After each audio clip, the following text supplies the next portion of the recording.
अस्सलाम वालेकुम ख़वातीन और हज़रात, very good morning to all of you. आप सबको द मॉर्निंग स्टार में खुश आमदीद कहते हैं। आप लोग जानते हैं कि इंशाल्लाह कल से रमज़ान शरीफ शुरू होने वाला है और हमारी दुआ है कि अल्लाह ताला रमज़ान शरीफ का जो महीना है आप सब के लिए बरकतों वाला, रहमतों वाला, खुशियों वाला महीना रहे। और जिस तरह के हम आपको थ्रू आउट द ईयर हमेशा अपने शो के थ्रू आपको ये बताते रहते हैं कि आप जितना ज़्यादा अल्लाह ताला की राह में बांटेंगे उतना ज़्यादा अल्लाह ताला आपके हक़ में लिखते चले जाएंगे। रमज़ान शरीफ का महीना है, इबादतों का महीना है, खुशियों का महीना है, एक तोहफ़ा है इंसानियत को अल्लाह ताला की तरफ से।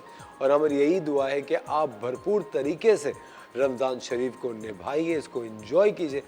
लेकिन एक चीज़ उसके साथ साथ जब आप रोज़ा रखते हैं तो सिर्फ खाने पीने का रोज़ा नहीं होता, आपकी तबीयत का भी रोज़ा होता है, आपकी ज़बान का, आपकी आँखों का, आपकी निगाह का, हर चीज़ का रोज़ा होता है। आपको हर तरीके से अल्लाह ताला इन तमाम आजमाइशों में, तमाम इम्तहानात में उतरने की तौफ़ीक अता फ़रमाए। हमारी यही दुआ है कि आपको अल्लाह ताला रमज़ान के अंदर जो भी अहकामात हैं वो मुकम्मल करने की अल्लाह ताला तौफ़ीक अता फ़रमाए। एक चीज़ ख़वातीन और हज़रात, आज का दिन है, आपको पता है बहुत सारे लोग हैं जो कि रमज़ान शरीफ में ज़कात निकालते हैं, ज़कात देते हैं और इस सोच में पड़ जाते हैं कि क्या ये वाकई मुस्तहिक़ीन तक पहुँच रही है या नहीं। तो जो मुस्तहिक़ीन हैं उनको तलाश करना भी एक इबादत है। आप ढूंढिए, देखिए कि कौन वो ज़कात डिज़र्व करता है, क्योंकि आजकल का जो दौर है, महंगाई का जो दौर है, बहुत सारे लोग हैं जो कि बड़ी मुश्किल से अपनी ज़िंदगी गुजार रहे हैं। और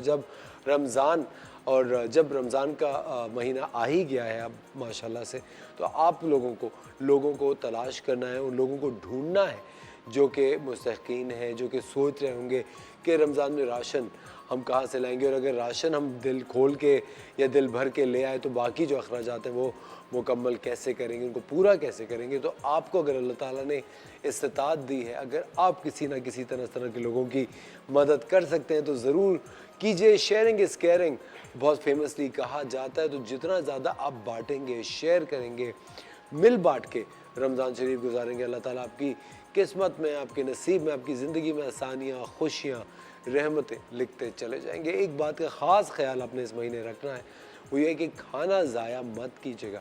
अगर आपकी टेबल से खाना बच रहा हो तो आप अगले दिन ज़रा हाथ रोक के पकाइएगा, और अगर फिर भी बच रहा हो तो अब के जो घर के मर्द नजर आते हैं, अगर नमाज़ों को जा रहे हो, कहीं बाहर जा रहे हो, तो एक थैली बना के, एक पैकेट बना के सड़क के ऊपर जो लोग हैं उन तक इसको ज़रूर पहुंचाइएगा, ताकि वो लोग भी अपना पेट भर सकें। आपको नहीं पता कितने लोग हैं जो कि आज का खाना कल खा के अपनी ज़िंदगी गुजार रहे होते हैं। बहुत सारे लोग हैं जो कि पड़ोसियों की तरफ से जो इफ्तारी आती है उसका वेट कर रहे होते हैं, सोच रहे होते हैं कि आ जाएगी। बहुत सारे हमारे भाई ऐसे जो कि मस्जिदों में रोज़ा खोल रहे होते हैं, प्लीज़ उनका भी आपने ख्याल रखना है। इसके साथ साथ सड़कों के ऊपर आपने देखा है, मैं देख रहा होता हूँ कुछ बहुत ही बेहतरीन लोग हैं जो कि पैकेट्स बना के राहगीरों को दे रहे होते हैं, उनका भी आपने ख्याल रखना है। लेकिन जो लोग गाड़ियाँ चला रहे हैं, जिनकी बड़ी बड़ी गाड़ियाँ हैं, जो कि बड़ी बड़ी लैविश इफ्तार पार्टीज़ पे इनवाइटेड हैं, आपको कोई हक़ नहीं पहुँचता कि आप ट्रैफ़िक रूल्स को पामाल करें, आप ट्रैफ़िक रूल्स का ख्याल रखें,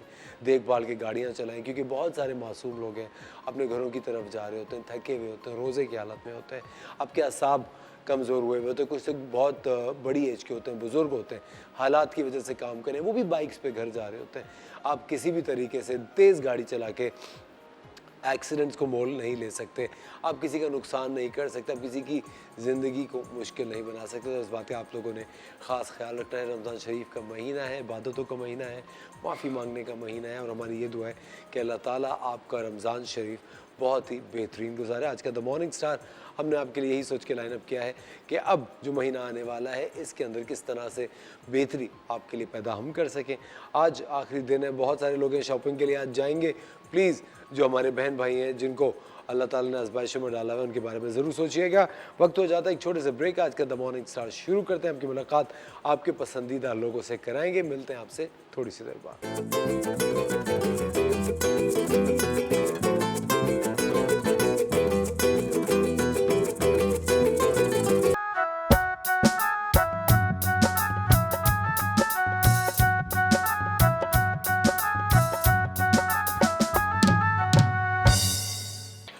वेलकम बैक खवातीन और हज़रात, आप देख रहे हैं द मॉर्निंग स्टार। एक बार फिर आपको शो में वेलकम कहते हैं। रमज़ान शरीफ आने वाला है, लेकिन रमज़ान शरीफ के बारे में सोच के आप लोग जिम स्किप नहीं कर सकते, आप लोग एक्सरसाइज का जो रूटीन है उसको स्किप नहीं कर सकते। आपने हर सूरत से एक्सरसाइज करते ही रहनी है। आपको ये बात अच्छी तरह से पता होगी, हम सभी जानते हैं रमज़ान शरीफ में बहुत जगह दावतें होती हैं, इफ्तार पार्टीज़ होती हैं, सहरी के गेट टुगेदर्स होते हैं और हम लोग बहुत ज़्यादा बदपरहेज़ी जानबूझ के करते हैं, लेकिन हमें वक्त भी मिलता है एक्सरसाइज करने का, फिटनेस अपनी बरकरार रखने का, ताकि हम एक बेहतर लाइफ गुजारते रहें और बीमार ना पड़े या वेट ना पुट ऑन करें।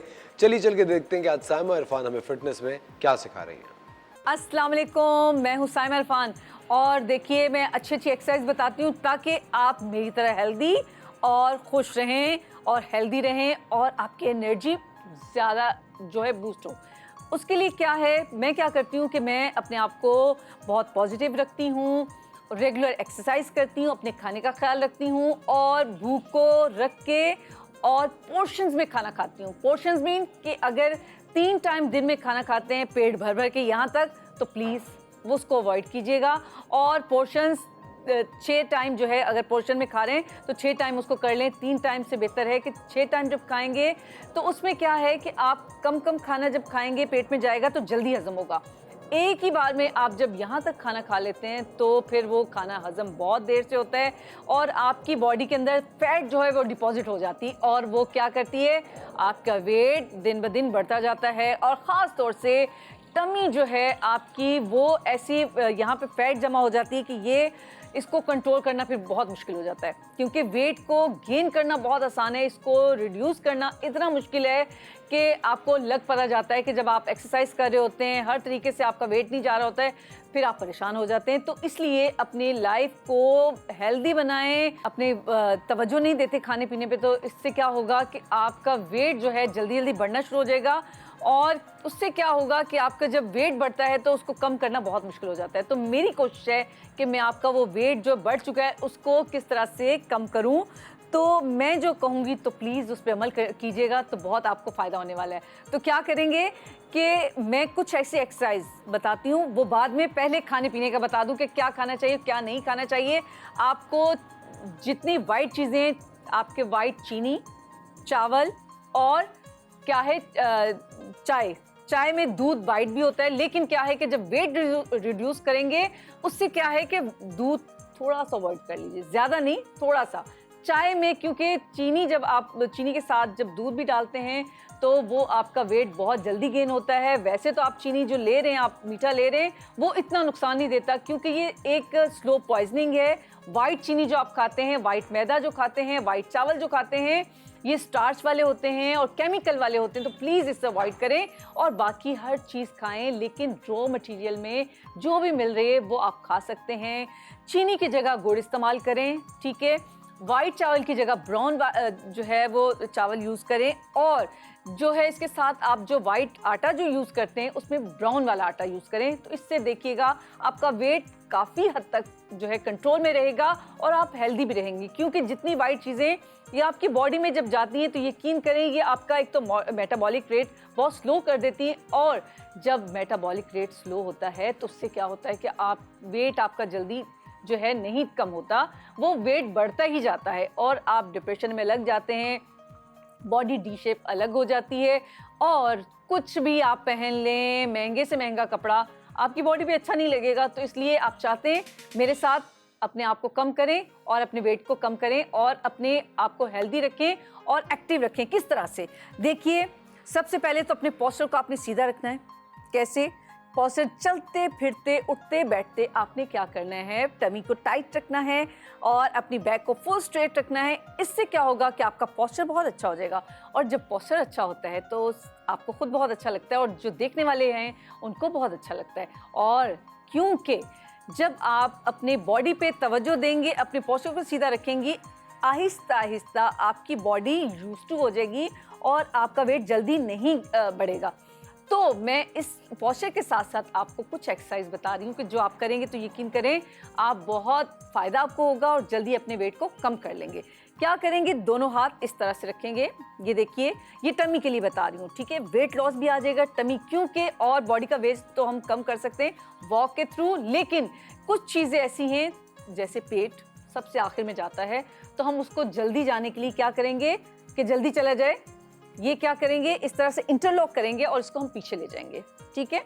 और मैं भी थोड़ा सा पीछे हो जाऊं ताकि मेरा सर ज़मीन पे ना लगे, और यहाँ आप कुशन रख सकते हैं, कोई ऐसी चीज़, कोई कपड़ा रख सकते हैं ताकि आपका सर नीचे ना लगे। और अगर थोड़ा सा भी टमी ज़्यादा है तो सर इतनी जल्दी नीचे नहीं जाएगा, इसलिए आप थोड़ा सा इसको कंट्रोल कर सकते हैं। कैसे, इनहेल करते हुए एक्सहेल, ये आहिस्ता आहिस्ता नीचे जाइए, ये, इससे क्या होगा, एक तो वेट भी जाएगा, आपकी टमी भी जाएगी, और इसके साथ साथ आपके जो आर्म्स देखिए, जब आप हाथ ऊपर उठाते हैं, आप, मैं दूसरी साइड करूंगी तो आप खुद फील कीजिए, बताइए मुझे कि कहाँ कहाँ आपको लग रहा है कि ये कौन कौन सी चीज़ जो है रिड्यूस हो रही है, ठीक है। देखिएगा, इनहेल, एक्सहेल करते हुए मैं सर को नीचे लेके जाऊंगी इस तरह से, और अपने हाथ ऊपर ऐसे, ये, इससे क्या है, आपके लव हैंडल्स, आपकी टमी, आपके साइड्स के जो टाइड्स हैं वो जाएंगे, आपके आर्म्स ये अगर बहुत हैवी हो रहे हैं तो वो कम होंगे। तो देखिए एक एक्सरसाइज में कितने आपको फायदे मिल रहे हैं, वेट रिड्यूस हो रहा है, आपकी टमी अंदर जा रही है, आपके आर्म्स जो है ये सैगीपन जो आ चुका है, ये हैवी हो चुके हैं तो ये भी कम होंगे, और आपके शेप बनेगी बॉडी की, और आपके लव हैंडल्स कम होंगे, आपके टायर्स जो अलग से नज़र आते हैं वो कम होंगे। तो उसको कम करना चाहते हैं, तो ये करना चाहते हैं तो ये प्लीज़ ये वाले मेरे एक्सरसाइज कीजिए मेरे साथ, और इसको रेगुलर वे में जितना आप कर सकते हैं इसको कीजिए, और आहिस्ता आहिस्ता इसको फिर सामने भी करें। ये इसकी रेपिटेशन आप जो है 10 के काउंटिंग से कर सकते हैं, इसको 3 टाइम कर सकते हैं, 4 टाइम कर सकते हैं, लेकिन एक्सरसाइज से पहले आप अपनी टमी को, बिल्कुल आपकी टमी को खाली होना चाहिए। ये खाना खाने के 2 घंटे के बाद आप करें, और अगर खाने से पहले करें तो आप जो है ये बहुत अच्छा है खाली पेट करने से, क्योंकि ये हम टमी की एक्सरसाइज करें तो टमी के लिए क्या है कि उसका खाली पेट होना बहुत ज़रूरी है, ठीक है। तो ये अगर अर्ली मॉर्निंग करेंगे तो ये बहुत अच्छा होगा, और खाली पेट करेंगे बहुत अच्छा होगा। अगर शाम में भी करें तो भी आप कर सकते हैं, असर और मगरिब के दरमियान, उस वक्त क्योंकि पेट खाली होता है काफ़ी हद तक। तो ये प्लीज़ ये कीजिएगा और मेरे साथ रहिएगा, और जब जब आप ये वीडियो देखेंगे तो मुझे दुआएं देंगे, क्योंकि बहुत अच्छी एक्सरसाइज है, इसको रेगुलर कीजिएगा। थैंक यू सो मच, अल्लाह हाफिज़।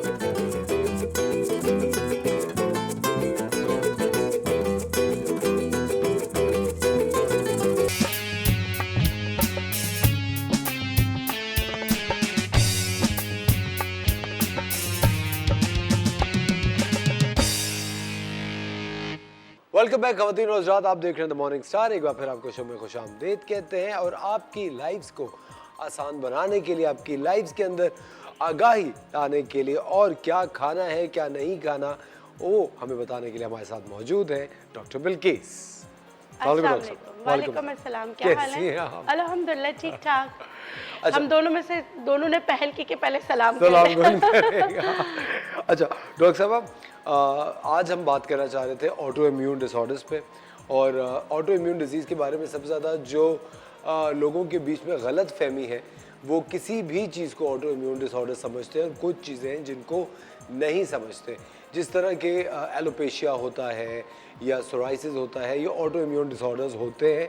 लेकिन डॉक्टर साहब, कम आगाही की कमी की वजह से लोग इसको कोई और बीमारी समझ बैठते हैं।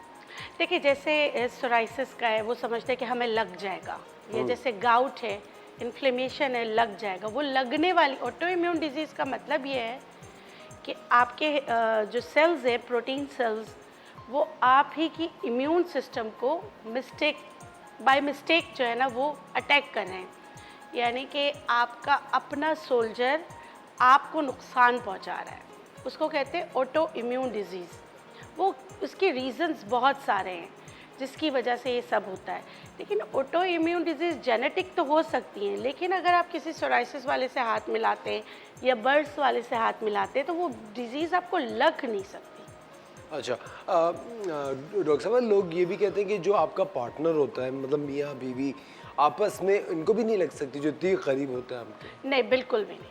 ऑटो इम्यून डिजीज़ का मतलब ये है कि आपका अपने ब्लड में आपका अपना सोल्जर, आपका अपना डिफेंस मैकेनिज़्म, वो आपको नुकसान पहुंचा रहा है।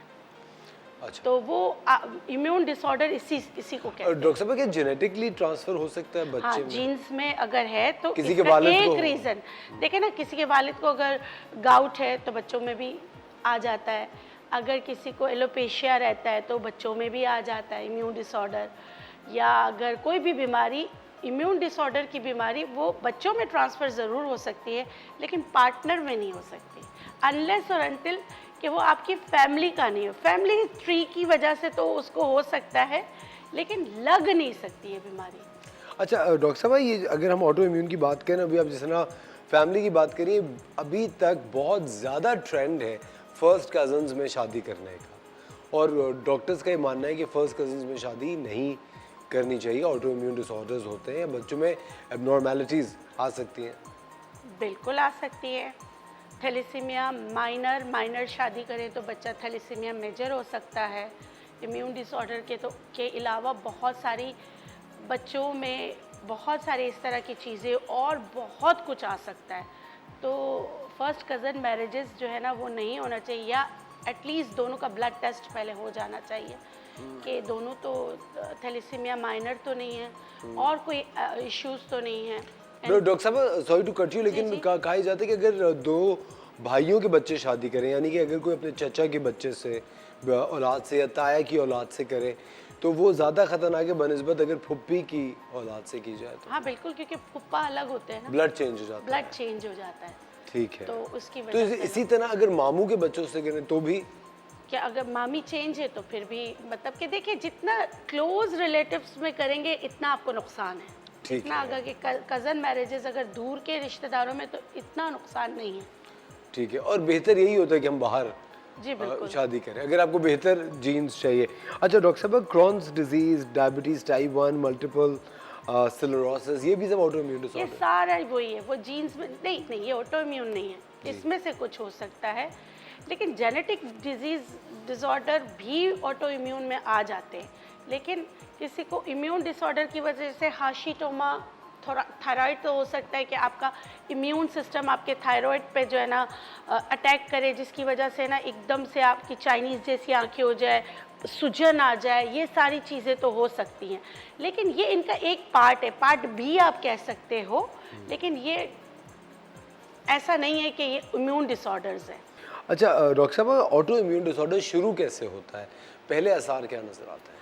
देखिए, इसके रीजंस क्या है, आप ये पूछना जी। चाह रहे हैं। देखिए, रीजंस क्या होता है, जब आप बहुत ज़्यादा स्ट्रेस में, डिप्रेशन में चले जाते हैं, तो फिर आपके जो इम्यून सिस्टम है वो बाय मिस्टेक आपके अपने मैकेनिज़्म, प्रोटीन सेल्स जो है, आपके अपने डिफेंस मैकेनिज़्म जो है, वो आपकी बॉडी पे अटैक कर देता है, जिससे अगर आपको गाउट यानी गठिया का मर्ज़ है, रियोमेटाइड अर्थराइटिस है, अगर उसने उस पर अटैक किया है, तो क्या होगा, आपके छोटे जोड़ इन्फ्लेम्ड होना शुरू हो जाएंगे, या सोराइसिस, आपकी स्किन ड्राई होना शुरू हो जाएगी।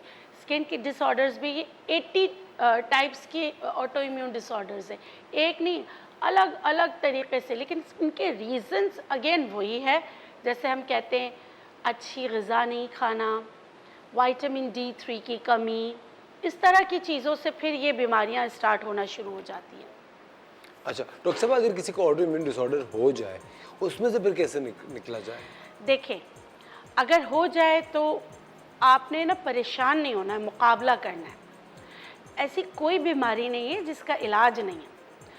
इसके लिए सबसे अच्छी 3-4 हर्ब्स हैं, आप इसको जो है ना मतलब कि आपके घर में, आपके किचन में, अभी रमज़ान स्टार्ट हो रहा है, उसमें भी आपकी हेल्प करती हैं। जिंजर टी यानी अदरक का कहवा, लहसुन, ये इम्यून डिसऑर्डर्स के लिए बेहतरीन होती हैं।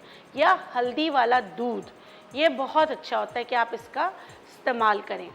तो जिंजर टी बनाना तो बहुत आसान है। आपने थम जितना अदरक लिया, उसको चॉप किया, पहले आपने कप में रखा, खौलता गर्म पानी डाल दिया, ढक दिया, नीम गर्म आप पी लीजिए। इतना आसान है जिंजर टी बनाना। इसका काम है कि आपके मैकेनिज़्म या डिफेंस मैकेनिज़्म को ये समझाना कि आप गलती कर रहे हैं, आप गलत काम करें। इसी तरह दूसरे हर्ब्स है जैसे लहसुन भी, ऑल्दो कि लहसुन में विटामिन सी होता है, इसीलिए लहसुन वाला दूध जब बनाते हैं तो दूध फट जाता है विटामिन सी की वजह से। अगर इम्यून डिसऑर्डर हो जाए तो विटामिन सी बंद होता है, लेकिन लहसुन में जो विटामिन सी है उसके साथ जो उसकी दूसरी कॉम्बिनेशन अल्लाह ताला ने बनाई है वो आपके इम्यून डिसऑर्डर को सही करने में आपकी मदद करता है। अच्छा, हमारे साथ एक कॉलर है शबाना, उनसे बात करते हैं। जी अस्सलाम वालेकुम शबाना। वालेकुम सलाम सर। हेलो जाना हेलो। था कि मेरी ना आप ही के गले में थायराइड है, जी, क्या सवाल है आपका? क्या उनका कोई हाथ है? जी जी, क्या सवाल है आपका? हेलो जी शबाना। जी शबाना, आपको आवाज़ आ रही है? जी सर। जी, क्या सवाल है आपका? सर मैं ये सवाल है कि मैं ना आप ही के गले में थायराइड है, क्या वो अक्सर फूल जाते हैं, तो इसलिए उसका कोई हल है क्या? आप ही के गले में थायराइड है तो टॉन्सिल्स उनके इन्फ्लेम हो जाते हैं। अच्छा, टॉन्सिल्स अलग बीमारी है, थायराइड अलग बीमारी है, ठीक है। अगर टॉन्सिलाइटिस है और उसमें अगर सूजन आ गई है तो आपके घर में, आपके किचन में नमक मौजूद है। आपने क्या करना है, गर्म पानी करके उसमें नमक डालना है, 1 से 2 लौंग कूट के जब पानी को खोला है उसमें डाल दें। इससे गरारे लाजमी करें, अगर कोई भी खाना खाते हैं उसके बाद गरारे करें तो उससे बहुत ज़्यादा फ़र्क पड़ेगा इंशाल्लाह, ये कीजिएगा। और गोइटर या थायराइड या इस ग्लैंड के को काम करने की एक्सरसाइज है, वो क्या है, आपने क्या करना है, रेत लेना है 1 चम्मच, 2 चम्मच अजवाइन लेना है। रेत को थोड़ा सा भून लें, जैसे तवे पे हल्का सा गर्म करें। याद रखिएगा रेत बहुत जल्दी गर्म होती है और बहुत देर तक गर्म रहती है। ऐसा नहीं कि यहाँ रख के जला के आप मेरा नाम ले लें कि उनकी टोटके से ये हो गया। उसको हल्का सा गर्म करना है, फिर उसमें आपने अजवाइन मिला देना है। फिर इसको जैसे पोटली बना के पहले आप करके देखिएगा कि बहुत ज़्यादा गर्म ना हो, क्योंकि ये एरिया बहुत सेंसिटिव होता है। फिर जैसे काबिल बर्दाश्त गर्म आपने उसकी यहाँ पे सिकाई करनी है। आप यकीन करें आपके बॉडी पे अगर कोई जिस तरह के वो होते हैं ना कि जैसे चर्बी की गुठलियाँ होती हैं, आप उस पर भी करें, आप यहाँ पर भी करें, आपको बहुत फ़र्क पड़ेगा। करना कब है, रात सोने से पहले, रोज़ाना 5 से 10 मिनट तक करना है, आपको बहुत फ़र्क पड़ेगा। और जो लाइपोमास होते हैं, लाइपोमास को आप करिए तो डॉक्टर साहब क्या वो डिसॉल्व हो जाते हैं करने से? रुक जाते हैं। अच्छा, बढ़ते नहीं है? बढ़ते नहीं है, रुक जाते हैं।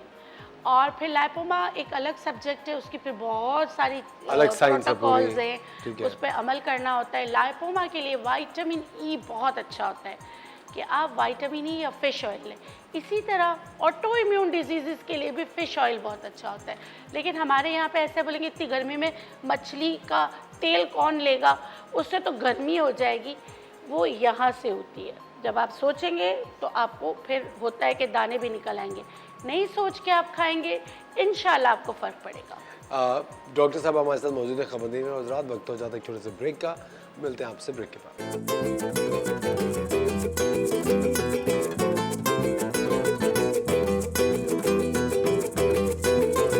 वेलकम बैक ख़वातीन और हज़रात, आप देख रहे हैं द मॉर्निंग स्टार। एक बार फिर आपको शो में खुशामदीद कहते हैं। डॉक्टर बिल्किस हमारे साथ मौजूद है और आज हम बात कर रहे हैं ऑटो इम्यून डिजीज़ पे।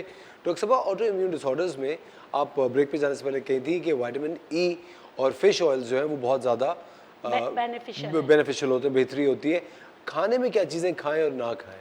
अच्छा देखिए, अगर आपको पता है कि आपको ऑटो इम्यून डिजीज़ हैं तो फिर आप जब पढ़ते हैं ना, गूगल करते, जो गूगल डॉक्टर्स होते हैं उनको होता है कि भाई मशरूम्स तो बहुत अच्छी चीज़ है, सही है, फ़ौरन मशरूम्स खाना शुरू कर देते हैं।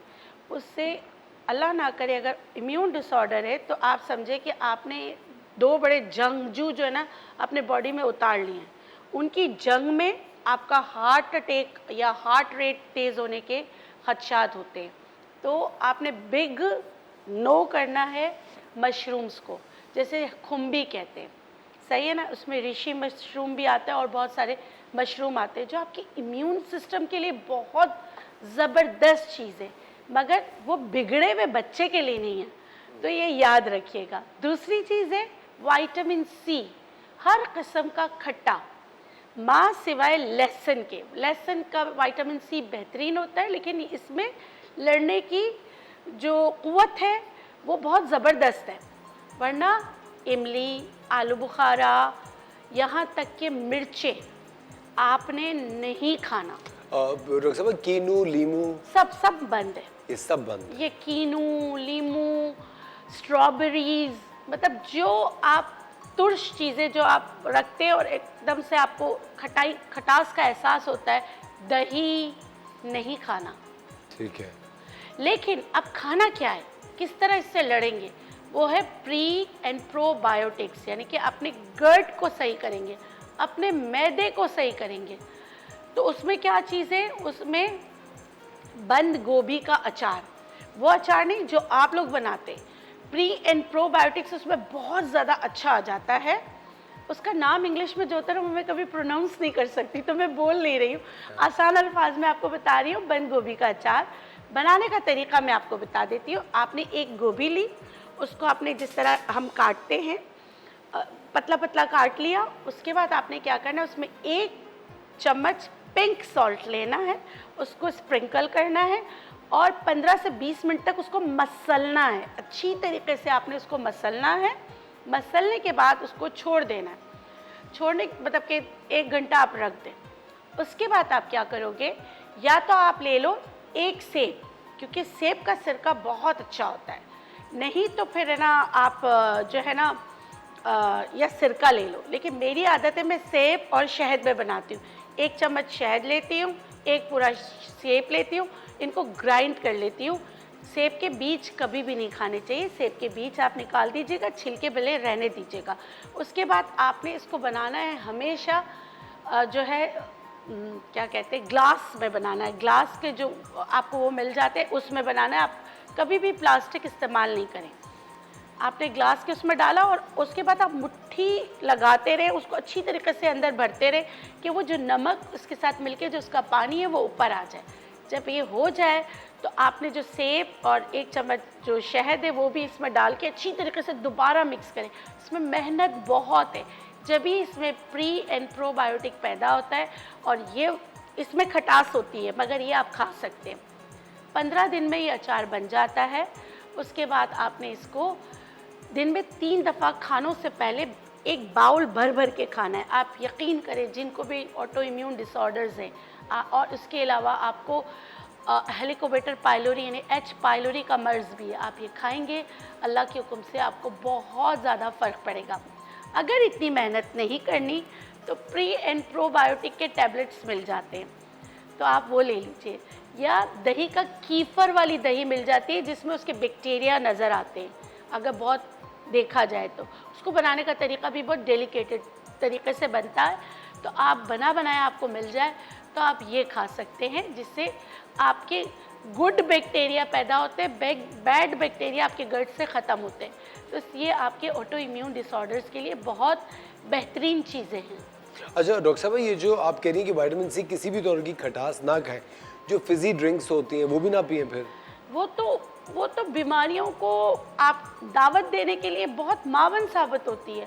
हर किस्म की बीमारियों को अगर आप बीमार रहना चाहते हैं तो आप ज़रूर वो पीजिए, एनर्जी ड्रिंक्स भी, क्योंकि हमने आपको बता के थक गए कि ये ना करें।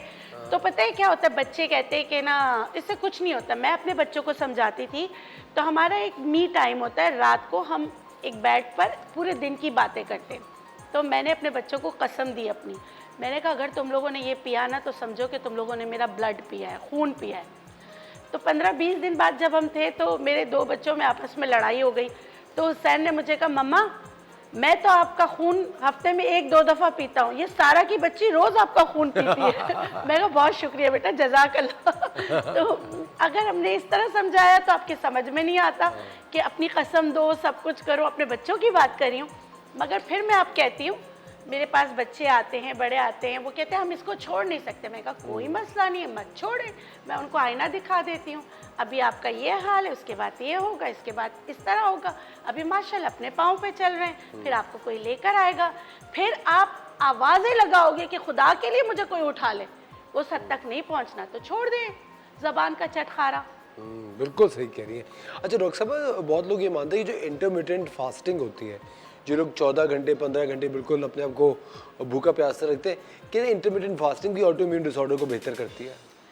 जी बिल्कुल करती है। उसमें ऐसा होता है कि आपने 3 दिन तक बहुत कम खाना होता है, क्योंकि देखिए हमारा बॉडी का सिस्टम अल्लाह गफूर रहीम ने ऐसे बनाया है कि जब हम खाना नहीं खाते, जब हमें हमारे जिस्म को खाना या ग़िज़ा नहीं मिलती, तो वो जो हमारी एनर्जी जो चीज़ें हैं हमारे अंदर, जो अच्छी चीज़ें हैं वो हमारी बुरी चीज़ों को खाना शुरू कर देते हैं अपनी ग़िज़ा के तौर पे। जब अच्छी चीज़ें बुरी चीज़ों को खाना शुरू कर देते हैं तो उससे क्या होता है कि हमारे बॉडी से गलत चीज़ें ऑटोमेटिकली एक्सक्रीट आउट हो जाती है, यानी निकल जाती है। एक और, जब भी आप फास्टिंग पे जाएं एक काम ज़रूर कीजिएगा।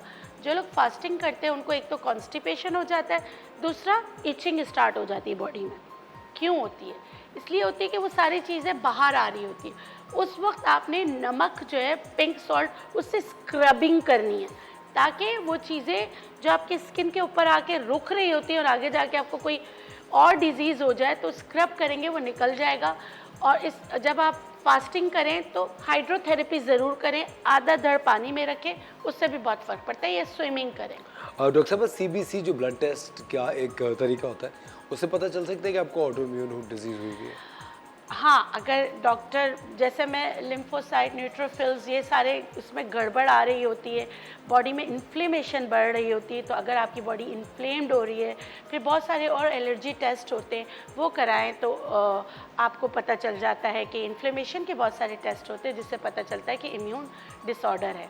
और बाज़ औक़ात पूरी ज़िंदगी नहीं पता चलता और बहुत सारी चीज़ें आप करते रहते हो, तो इससे अच्छा है कि अपना ब्लड टेस्ट जो है ना प्रॉपर तरीके से कराएं, जिससे पता चले कि आपको इम्यून डिसऑर्डर है। और डॉक्टर साहब, बहुत सारे लोग हैं जो कि आपको पता है पाकिस्तान के अंदर एक रिवायत है रोटी खाने की, गंदम की रोटी खाने की, और बहुत सारे लोग एलर्जिक होते हैं गंदम से। उनको एक डिजीज़ होती है जो गंदम पेट डाइजेस्ट नहीं करता, और वो शिकायत करते हैं बस खाते हैं और हमारा पेट फूल जाता है या ब्लोटिंग हो जाती है। डॉक्टर साहब, जिस तरह इंशाल्लाह रमज़ान शरीफ बिल्कुल शुरू ही हो गया है, तकरीबन होने वाला है शुरू कल परसों से, आप मुझे बताइए कि आप क्या कहेंगी रमज़ानों में हम किस तरह डाइट रखें, क्या रखें जिससे ब्लोटिंग ना हो, तेज़ाबियत ना हो, भारीपन ना हो? अच्छा, मैं इसके लिए पता है क्या कहती हूँ, मैं अपने पेशेंट से कहती हूँ कि चले फिर ये कंट्रोवर्शियल बात हो जाएगी, वैसे मैं कहती हूँ कि ना, हम इब्ने आदम हैं, हम रोटी तो छोड़ नहीं सकते, लेकिन बीमारियों में हम हर चीज़ छोड़ देते। जो रोटी से बहुत बेहतर होती है, ऑल्दो उसमें भी थोड़ा सा ग्लूटेन होता है, लेकिन जो ताकत के लिहाज से बहुत ज़बरदस्त होता है, तो बजाय गंदम की वजह गंदम इस्तेमाल करने के, जौ की रोटी गंदम से बहुत बेहतर है, वो इस्तेमाल कर सकते हैं। जौ की रोटी इस्तेमाल कर सकते हैं। गंदम की रोटी आपको बहुत सारी बीमारियां देती है, जिसमें एक मोटापा भी है, ग्लूटेन एलर्जी भी है, जिसकी वजह से फिर बच्चे एकदम सूखते चले जाते, पता ही नहीं होता कि उनको ग्लूटेन एलर्जी है। फिर ग्लूटेन, आप ये ना समझे कि सिर्फ गंदम बंद करके आप अपना मकासद हासिल कर लेंगे।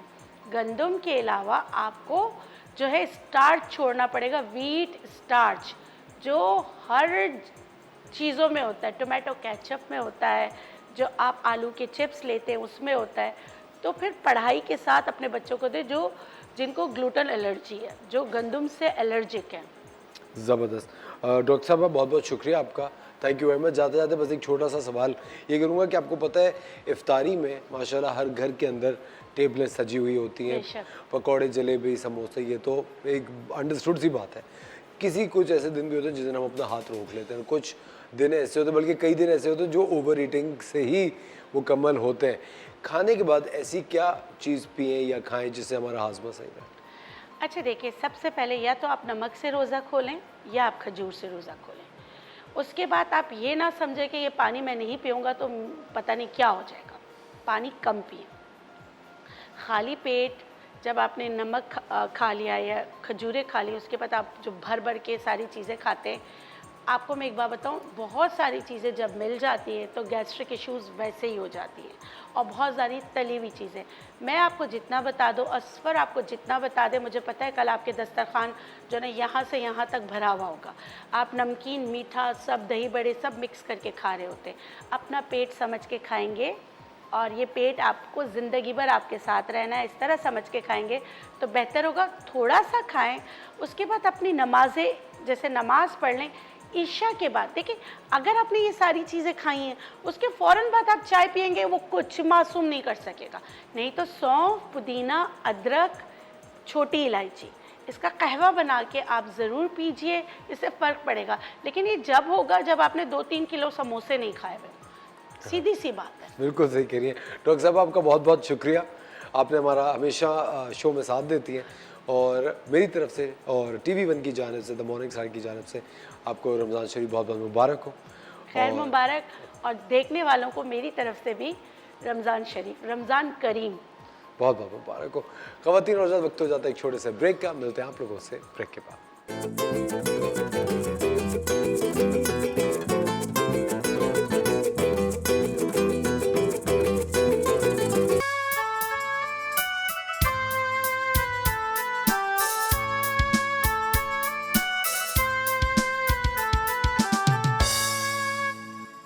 वेलकम बैक ख़वातीन और हज़रात, आप देख रहे हैं द मॉर्निंग स्टार। एक बार फिर आपको शो में खुशामदीद कहते हैं, और आज हम बहुत ही ज़बरदस्त आपके लिए रेसिपी बनाने वाले हैं, और ये रेसिपी आप लोग यकीनन अपनी इफ्तार की टेबल्स पे देखना चाहेंगे और पसंद करेंगे और एंजॉय करेंगे।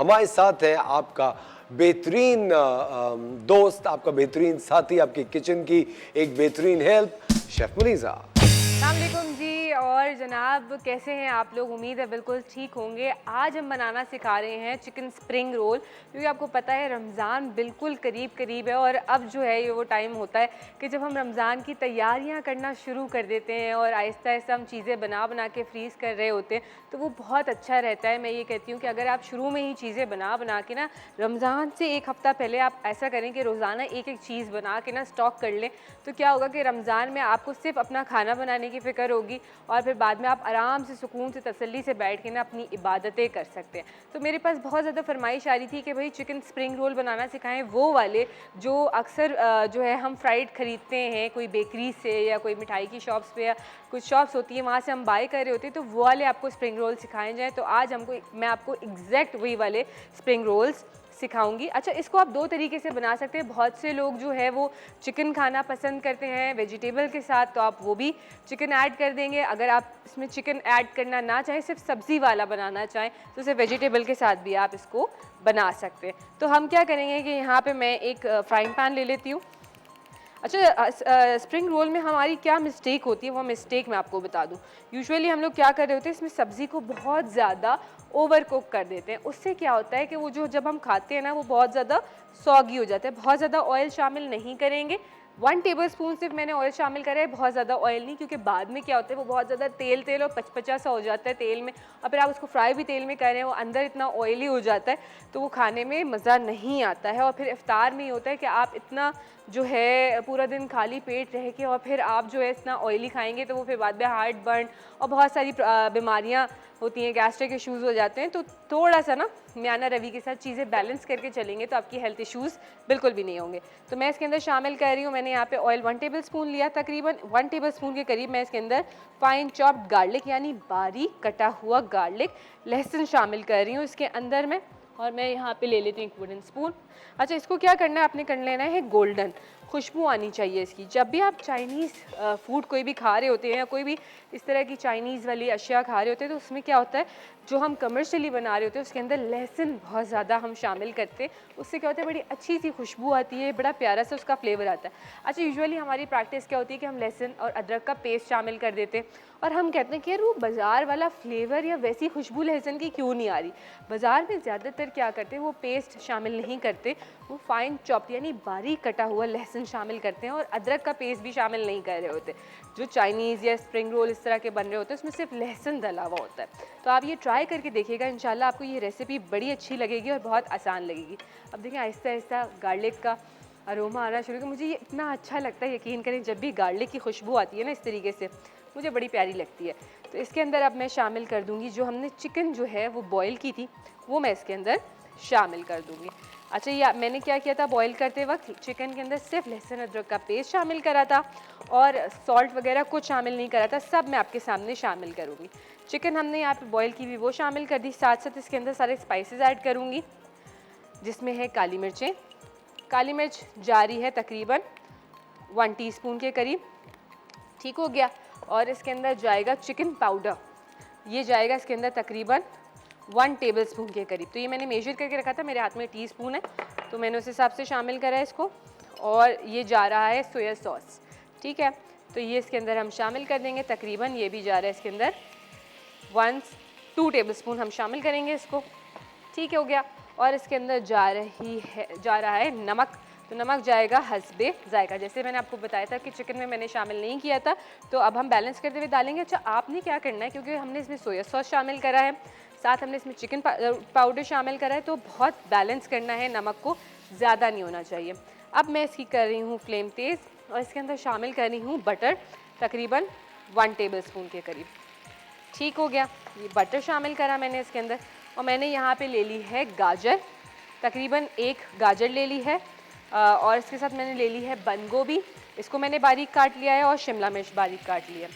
तो मैं इसके अंदर बंद गोभी शामिल कर दूँगी जितनी है, ठीक है। अब आप देख सकते हैं मेरा फ्लेम इस वक्त हाई पे है, लो फ्लेम नहीं है। इसके अंदर मैंने गाजर शामिल कर दी। अब सब्जियां जितनी आपको पसंद है, जो पसंद है आप शामिल कर सकते हैं, और 1 शिमला मिर्च मैंने शामिल करी है। बस ये मैं इन तमाम चीज़ों को हाई फ्लेम पे मैंने इसको 1 मिनट तक पकाना है और इसको बंद कर देना है, ठीक हो गया। इन तमाम चीज़ों को हमने 1 मिनट के लिए कुक करना है, बिल्कुल हाई फ्लेम पे। और यकीन माने एग्जैक्ट इसकी खुशबू होती है, बिल्कुल वैसे ही अरोमा आ रहा है जैसा हमें इसका चाहिए है, ठीक है। इसको हम टॉस कर लेते हैं, मिक्स कर लेते हैं, ठीक हो गया। बस इसको कर दिया हमने फ्लेम को बंद। अब मैं इसको क्या करूँगी, मैं एक बोल ले लेती हूँ, उसमें इसको निकाल दूँगी, वरना क्या होगा, ये पैन हमारा गर्म है और वो फिलिंग हमारी हीट में बनती रहेगी तो सौगी हो जाएगी, पानी छोड़ देगी। इसकी प्रो टिप ये है, मैं भी आपको बताती हूँ, इसको मैं डाल दूँ, ठीक है। तो इसकी प्रो टिप ये है कि जब भी आप कोई भी फिलिंग तैयार करते हैं जिसके अंदर आपने सब्ज़ी शामिल करी है, तो आपने उसको हाई फ्लेम पे कुक किया और फिर उसको आपने निकाल लेना है और उसको आपने ठंडा कर लेना है, बिल्कुल, ठीक है। अब मैं थोड़ा सा यहाँ से क्लीन कर लूँ ताकि आपको नज़र भी आए यहाँ पर, ठीक है। अच्छा, जब तक ये थोड़ा सा ठंडा हो रहा है आपने हमारे साथ रहना है। मिलते हैं छोटे से ब्रेक के बाद।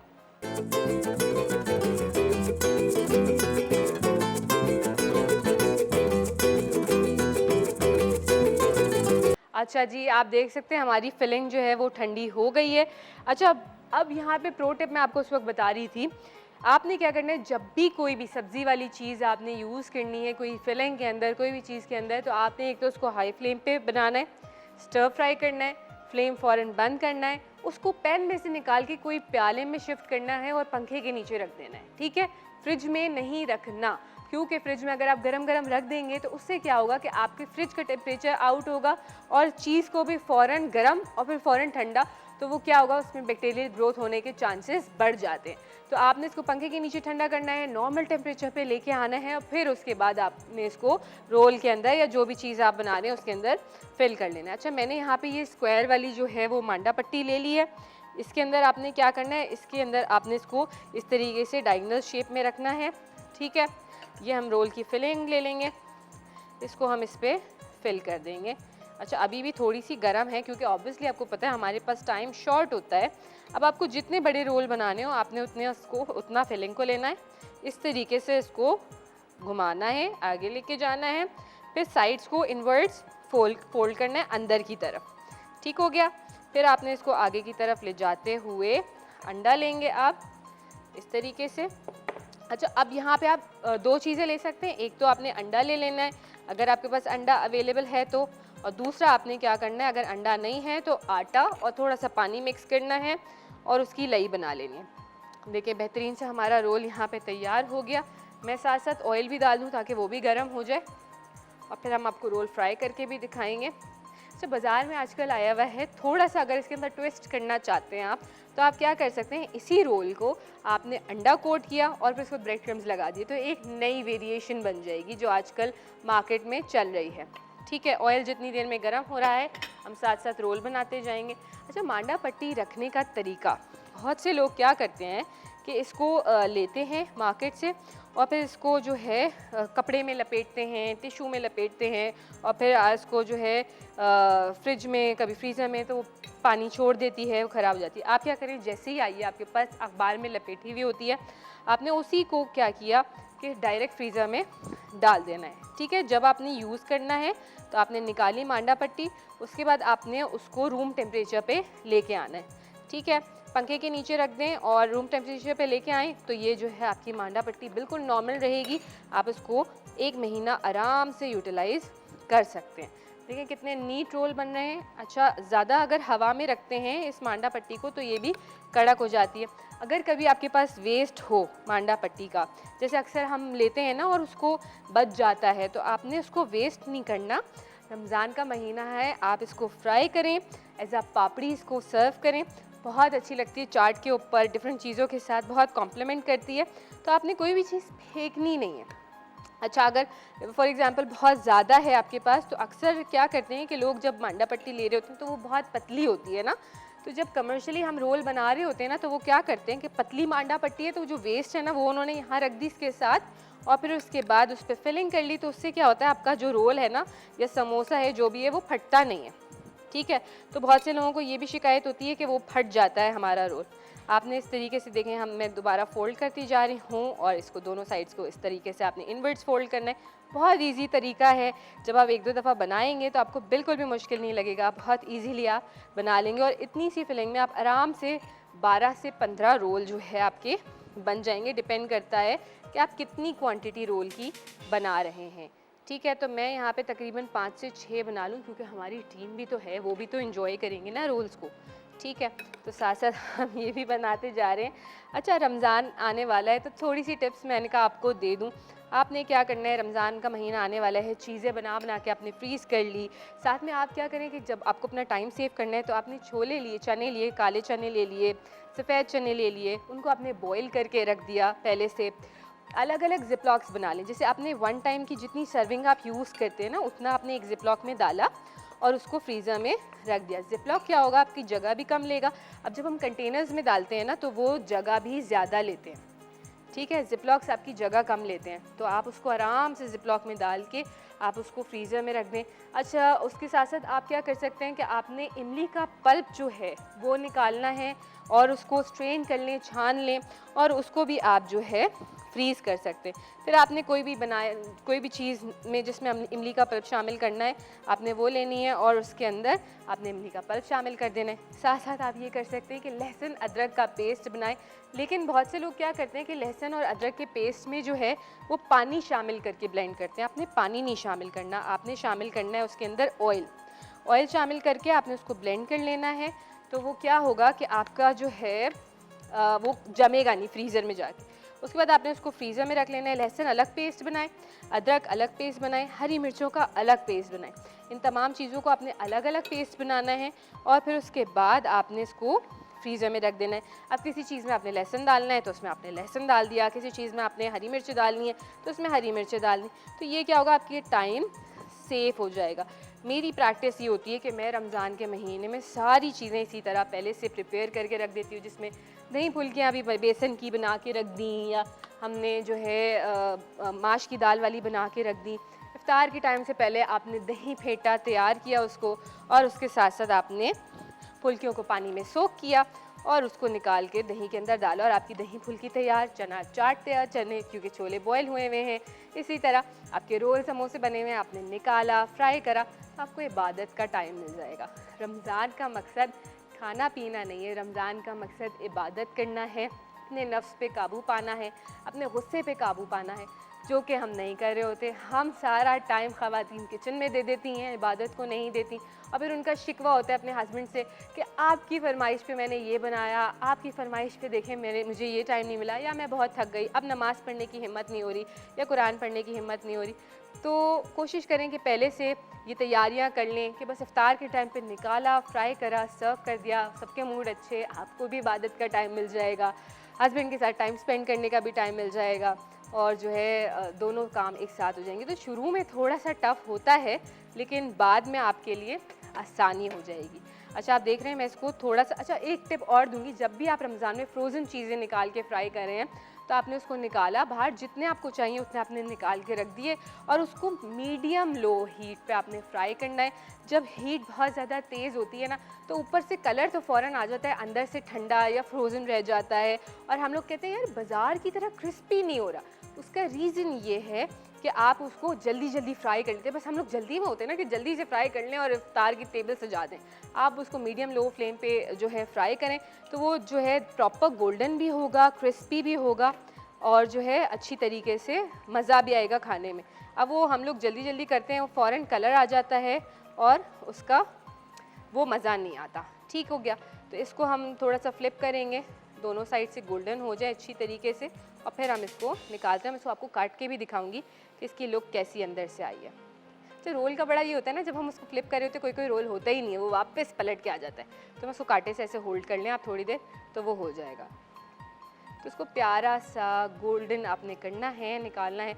अच्छा, एक और चीज़, आप चटनियाँ बना के भी फ्रीज़ कर सकते हैं। जब रमज़ान का महीना आ रहा है ना तो आपने चटनियाँ बनाई, उनको फ्रीज़र में रख दिया, एक एक बॉटल एक्स्ट्रा बना दी जो आपने फ्रिज में रख दी। तो चटनी में अक्सर क्या होता है कि हम लोगों ने इमली या लेमन जूस या विनेगर ऐड किया हुआ होता है, तो वो जो है उसमें एज अ प्रिजर्वेटिव का काम करता है। अच्छा, ये हो गए हैं गोल्डन, इसको मैं निकाल लेती हूँ और फिर आपको कट करके भी दिखाते हैं कि हमारे रोल कैसे बने। अच्छा, अब इसकी लेंथ कम ज़्यादा आप अपने हिसाब से कर सकते हैं। कोई बड़े रोल पसंद करते हैं तो आपने बड़े रोल बना लिए, कोई छोटे पसंद करता है तो आपने छोटे बना लिए। मैं इसको कट करके आपको दिखाती हूँ। अच्छा, ये हमने ले लिया एक रोल, गरम बहुत हो रहा है, ठीक हो गया। ये देखें, इसको हम कट कर लेते हैं। देखें क्रिस्पीनेस की आपकी आवाज़ आएगी। ये देखें, ठीक हो गया। ये देखें, हमारा ज़बरदस्त सा जो है वो रोल तैयार है और बहुत गर्म हो रहा है। ये इसको हम सर्व करें, पहले मैं एक दो रोल्स काट लूँ और फिर इसको हम सर्व करते हैं। तो बड़ा मज़ेदार से हमारे ये स्प्रिंग रोल्स तैयार हैं और मुझे याद है हमारे स्कूल के कैंटीन में मिला करते थे। ओए होए, इतने मज़े के रोल होते थे ना, तो मुझे आज भी वो रोल याद आते हैं जो हम लंच ब्रेक में खाते थे। ठीक है, और एक वो जो स्कूल के बाहर हमें मिलते थे समोसे आलू वाले, ज़बरदस्त हो जाते थे वो। और ये देखें, बिल्कुल तैयार है हमारे रोल्स। आपने ये रेसिपी ज़रूर ट्राई करनी है, अपना फीडबैक ज़रूर देना है और बताना है कि और क्या क्या आपने सीखना है, तो हम वो भी इंशाल्लाह आपके लिए बनाएंगे। और आई थिंक हमारे कैमरामैन अगर दिखा देते हैं कि हमारे रोल्स कैसे लग रहे हैं। ये देखें, हमारे रोल्स बिल्कुल डन हैं। आपने ये रेसिपी ज़रूर बनानी है, अपना फीडबैक ज़रूर देना है और बहुत मज़े के हैं। मैं बस को खाने जा रही हूँ।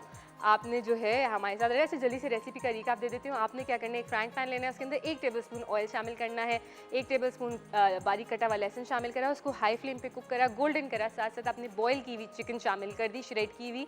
उसके अंदर आपने 1 टीस्पून काली मिर्च शामिल करी, 1/2 टीस्पून सफ़ेद मिर्च शामिल करनी है, 2 टेबलस्पून सोया सॉस शामिल करना है, 1 टेबलस्पून चिकन पाउडर शामिल करना है और इसके अंदर सब्जियाँ आपने शामिल करनी है। बंद गोभी, एक बंद गोभी ले लें तकरीबन 250 ग्राम की या तकरीबन 200 ग्राम की ले लें आप, उसको कद्दूकश कर लें। साथ साथ आपने जो है गाजर एक ले लेना है, 1 शिमला मिर्च ले लेनी है। इन तमाम चीज़ों को आपने जो है वो हाई फ्लेम पे टॉस करना है और उसके बाद फ्लेम बंद करके फ्राइंग पैन से निकाल के प्याले में डालना है, उसको ठंडा कर लेना है। आपने मांडा पट्टी ली या रोल पट्टी ली, उसके अंदर फिल किया, उसको फोल्ड किया, अंडा या आटे की लई लगा के उसको चिपका दिया और फिर उसके बाद आपने उसको फ्राई कर लेना है। या इसको आराम से आप 15 से 20 दिन फ्रीज़र में आराम से फ्रीज़ कर सकते हैं, ख़राब नहीं होगा और आप इसको यूज़ कर सकते हैं। तो ये रेसिपी ज़रूर ट्राई कीजिएगा। मैं जा रही हूँ रोल खाने, मिलते हैं छोटे से ब्रेक के बाद।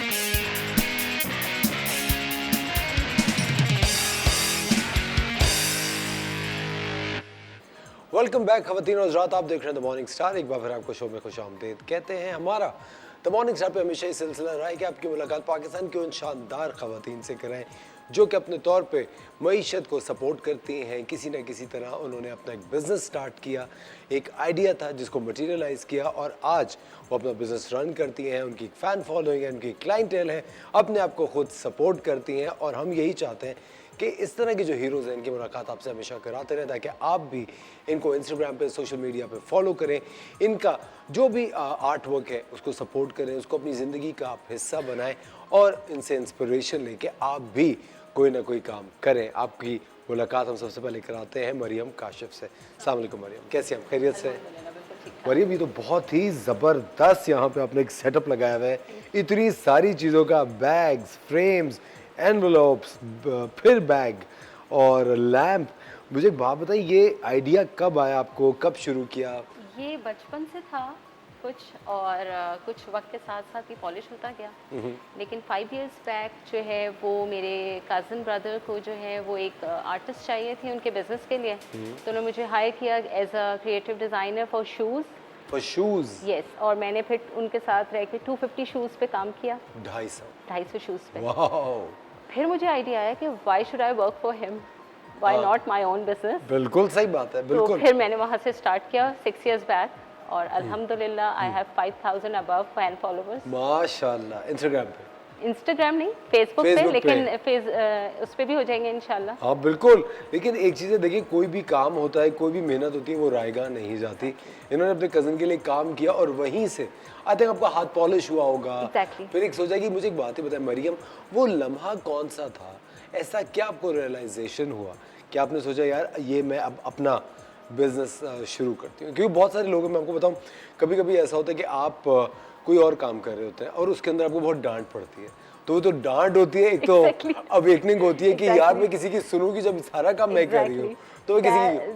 That was the same case with me because एक ऑर्डर थोड़ा सा लेट हुआ just because I was not well, तो उन्होंने कहा कि आप बिल्कुल टाइम पे काम नहीं कर रही, तो मैंने सीरियस नहीं हो और एग्जैक्टली, देखो तो मजाक नहीं मैंने है, मेरा कहा बिजनेस why है। should I listen to someone, Anybody.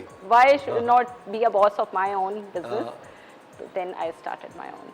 जबरदस्त। अच्छा मरियम, कोई आपकी टीम है या अकेले करती नहीं, हैं? अकेले करती हूँ सब कुछ खुद सब करती हैं? कुछ। My बस मेरे goodness. हस्बैंड मेरे साथ बहुत हेल्पफुल हैं, बहुत ज़्यादा कोऑपरेट करते हैं, बच्चे अंडरस्टैंडिंग बहुत हैं, तो मेरे आसान हो गया है काम करना। लेकिन मुझे एक बात बताएं, हस्बैंड आपके लिए कोऑपरेट करते हैं आपके साथ काफ़ी ज़्यादा। एक वक्त आता है जब हस्बैंड को घर में बीवी ही चाहिए और बच्चों को एक माँ ही चाहिए, और उनको एक वक्त ऐसा आता है वो कहते हैं भाई जो भी कर रही हो हमें नहीं पता, हमें तो ये चीज़ें चाहिए। हाँ, लेकिन कैसे manage करते हैं? मैंने उनको इस तरह से मोल्ड कर दिया है कि अल्हम्दुलिल्लाह कि मतलब I am not ready to listen this and you have to cooperate with me. और फिर करते हैं वो। फिर लेकिन अल्हम्दुलिल्लाह। मुझे लगता है खवातीन मैनेज कर ही लेती हैं। एग्जैक्टली, हो टाइम जाता किसी ना है। किसी तरह। When you are passionate everything is going to be managed. अच्छा मरियम, क्लैश ऑफ आइडियाज़ होता है हस्बैंड के साथ, वो कहते हो नहीं ये मैं इससे एग्री नहीं करता, तुम कलर स्कीमिंग चेंज करो, या एनवेलप ये वाला नहीं बनाओ, या ये जो आपने कोस्टर्स बनाए हुए ये ऐसे नहीं बनाओ। जी, but I do take ideas from him. हाँ। मुझे बहुत अच्छा लगता है, वो मेरे साथ जो है वो बैठते हैं, हम लोग डिसाइड करते हैं चीज़ें, लेकिन obviously I am the boss, तो चलती मेरी है। इट्स माय वे और द हाईवे। Exactly. बिल्कुल सही। देखिए सुने, मैं प्लीज ये दिखाना चाहता हूँ, तो ये मेरा फेवरेट शो है फ्रेंड्स, और ये देखिए कितना अच्छा बना है। सुने इसमें बहुत वक्त लगता होगा बनाने में, इतना एक्यूरेसी नहीं, से अब जो है वो इतना पॉलिश हो गया है कि अब इतना टाइम नहीं लगता। I can make a pair of shoes in just 1 day और In one day? 1 or 2 days। सुने, अच्छा ये है customized hand painted painted shoes, shoes, yes. और ये आपने खुद पेंट किया है? ये खुद पेंट किया है, जबरदस्त। मुझे एक बात बताएंगे, अब अगर खुद जब पेंट करते हो तो सबसे पहले लोगों के दिमाग में बात आती होगी क्या रंग पक्के होंगे? एग्जैक्टली, रंग तो नहीं उतरेगा? बिल्कुल ये बात आती है, और दे आर फिक्स्ड, तो वो बिल्कुल अब अच्छा, वॉशेबल बिल्कुल है, पक्का रंग है, नहीं बिल्कुल उतरेगा? वॉशेबल है, नहीं। अच्छा, अब मुझे एक बात ही बताएं, ये इसकी प्राइस रेंज क्या क्या है? शूज़ जो हैं वो अराउंड, बिकॉज इन्फ्लेशन है तो शूज़ की प्राइसेस बढ़ गई हैं, तो उसकी वजह से हमें भी अपनी प्राइसेस बढ़ानी पड़ती है। तो वो पहले 2500 3000 होते थे, अब 4000 4000 के हो गए। ऑफ कोर्स पेंट भी महंगा हो गया बिल्कुल, है। एग्जैक्टली, फिर हर चीज़, शूज़ बहुत हैं लगता आपको, है, बाकी और- सारी और चीज़ें of हैं। course अब रात में भी काम करती होंगी तो लाइट Exactly. बिजली कोई सस्ती तो नहीं है। Exactly. और ये जो आपके फ्रेम्स ये जो हैं ये टी कोस्टर्स हैं, और ये 500 रुपीज़ ईच हैं। ये टिक टैक टो गेम है बच्चों का, और ये 1000 रुपीज़ ईच हैं। ये पेबल्स हैं, ये 300 400 इस तरह से रेंज में हैं। वाओ, बैकपैक्स हैं, ये 600 के हैं, वेरी नाइस। और एनवेलप्स हैं, ये 400 का पैक है। 400 का पैकेट है, ज़बरदस्त। इस वक्त ख़वातीन और हज़रात मरियम काशिफ का जो फेसबुक का लिंक है वो आपकी स्क्रीन के ऊपर आ रहा है। आपने मरियम को फॉलो करना है और ये खूबसूरत चीज़ें आपने मरियम से ऑर्डर करनी है, ख़ुद सारा काम करनी है अपने हाथ से। और मैं आपको बताऊँ एक आर्टिस्ट ही जानता है एक एक छोटे छोटे पीस की वैल्यू।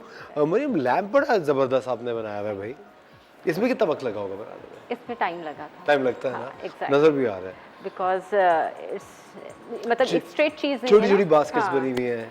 स्ट्रेट चीज़ नहीं है, तो जो भी चीज़ राउंड जितना कर्वी होती है उस पे काम करना उतना मुश्किल और इसकी क्या प्राइस है लैम्प की? इसकी with lamp it's 4000। 4000 with light and everything, frame सारा कुछ है। ज़बरदस्त भाई, बेहतरीन। अब हम आपकी मुलाकात कराते हैं। हमारे साथ है हुदा। अस्सलाम वालेकुम हुदा, कैसे हैं आप? अल्हम्दुलिल्लाह, आप खैर, कैसे हैं? मैं बिल्कुल ठीक। हुदा, आप कब से ये काम कर रही हैं? इतना रेजन आर्ट है और कैंडल्स है, माय गुडनेस, ये तो बहुत ही रिच सेटअप लग रहा है इस वक्त। मोर देन 2 इयर्स, 2 साल से ज़्यादा हो गए मुझे ये काम करते आपने हुए। भी कोविड के टाइम कोविड के टाइम पे स्टार्ट किया था। तो मुझे बताएं वो वक्त कैसा, वो लम्हा कैसा था जब आपने रियलाइज़ किया कि मैं इसको बिजनेस में कन्वर्ट करती हूँ? थोड़ा सा टफ था बिकॉज स्कूल्स भी ऑनलाइन हो गए थे। Basically I am a teacher by profession. Excellent. तो सुबह ऑनलाइन आपने क्लासेस लेनी, आपके ट्यूशन्स नहीं थे, आप क्या करें। और बचपन से ही थोड़ा सा प्लान था कि मतलब कलर्स के साथ खेलना एंड ऑल दैट। बस स्किल्स को पॉलिश अब art करने का teacher? मौका मिला। मैं मैथ टीचर हूँ। मैथ्स टीचर है, ओह मुझे अपने ओ लेवल्स और ए लेवल्स में याद है मैथ टीचर को देखते ही कान पकड़ लेता था। अच्छा नहीं, मेरे बच्चे खुश रहते हैं। खुश रहते हैं। अच्छा मुझे बताएं, आपने फॉर्मल ट्रेनिंग ली या कहीं से ट्रेनिंग ली? शुरू कैसे किया आपने सारा काम? Self taught. बेसिकली रेजिन काफ़ी अरसे से मैं ढूंढ रही थी। जब यहाँ कराची में पाकिस्तान में अवेलेबल हुआ देन आई स्टार्टेड। थोड़ा सा खुद शुरू किया, प्रैक्टिस की, बहुत सारी चीज़ें ख़राब की, सही किया और बस खुद किया। कोई क्लासेस नहीं ली, इवन फॉर कैंडल मेकिंग कोई नहीं। बेसिकली मेरा गिफ्ट बॉक्स का बिजनेस है, मैं गिफ्ट बॉक्स बनाती हूँ। तो आउटसोर्स बहुत महंगा पड़ रहा था जब आप कैंडल्स लेते हो, कोई चीज़ लेते हो, तो इसलिए ये सब कुछ स्टार्ट खुद किया। इसमें मग्स भी हैं, कस्टमाइज मग्स भी हैं एग्जैक्ट, वो मैं वही देख रहा था। और नेम के भी बनते हैं इसमें। अरे वाह, मी माई सेल्फ एंड चाय, ये बेस्ट है वैसे, आइडियल। लेकिन उसमें इतनी ज़्यादा चाय कौन पिएगा? हाँ, पीने वाले पीने वाले वैसे पी लेते हैं, हाँ। टी लवर पी लेते हैं। टी लवर्स पीते हैं। अच्छा प्राइस रेंज का क्या है इन चीज़ों की? अच्छा मग्स की प्राइस जो है वो 900 से स्टार्ट है, 900 to 1100 है। रेजिन डिपेंड करता है साइज़ पे, क्योंकि रेजिन इटसेल्फ इज़ एक्सपेंसिव। वो स्टार्ट होता है 1800 से। जो आप कैंडल्स की ये सारी वैरायटी दे रहे हैं, ये सारी कस्टमाइज कैंडल्स हैं। अगर आप देखें, देखिए ये ईद के प्लान में मैंने बनाई, ये ईदी है। ये ईदी। अब यूजुअली हम केक देते हैं, केक ख़त्म हो जाता है। अगर हम ये कैंडल केक दें तो वो हमेशा रहता है। ये स्टार्ट होती हैं 400 से 1200 तक। ठीक है। रेजिन स्टार्ट होता है 1800 से and then go on. It's depend, आप टेबल बनाते हो, क्लॉक बनाते हो, वो फिर डिपेंड, उसकी रेंज बढ़ती चली जाती है। अच्छा तो आप ऑर्डर्स भी लेती हैं? जी, अगर orders मैं आपको कहूँ कि मेरे लिए आप एक अच्छे बड़े जिस काउंटर के साइज़ की टेबल बना दें जी, मैं ऑर्डर रेजन आर्ट में, तो आप वो बना सकती हैं। मैं बनाती हूँ। ज़बरदस्त, वेरी वेरी नाइस। और आप भी ऑनलाइन स्टोर ही चला रहे हैं? जी, ऑनलाइन स्टोर ही चला। ज़बरदस्त। ख़वातीन और हज़रात, हुदा का जो ऑनलाइन स्टोर है उसका लिंक इस वक्त आपकी स्क्रीन पर आ रहा है। प्लीज़ हुदा को फॉलो कीजिए और you must order these candles, they are beautiful. हम लोग लेते हैं एक छोटा सा ब्रेक, मिलते हैं आपसे ब्रेक के बाद।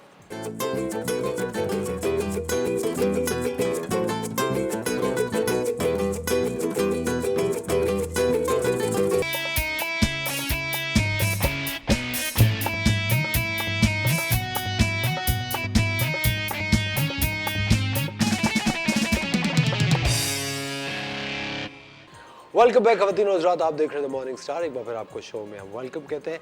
आपकी मुलाकात हम करा रहे हैं इन शानदार ख़वातीन से जो कि बहुत ही बेहतरीन बिजनेसेस चला रही हैं, अपनी क्रिएटिविटी को इनकॉर्पोरेट करते हुए खूबसूरत चीज़ें डिज़ाइन कर रही हैं और आप सबकी ज़िंदगियों का एक हिस्सा बन रही हैं। हमारे साथ है फातिमा मुस्लिम। अस्सलाम वालेकुम फातिमा, कैसे आप? खैरियत से?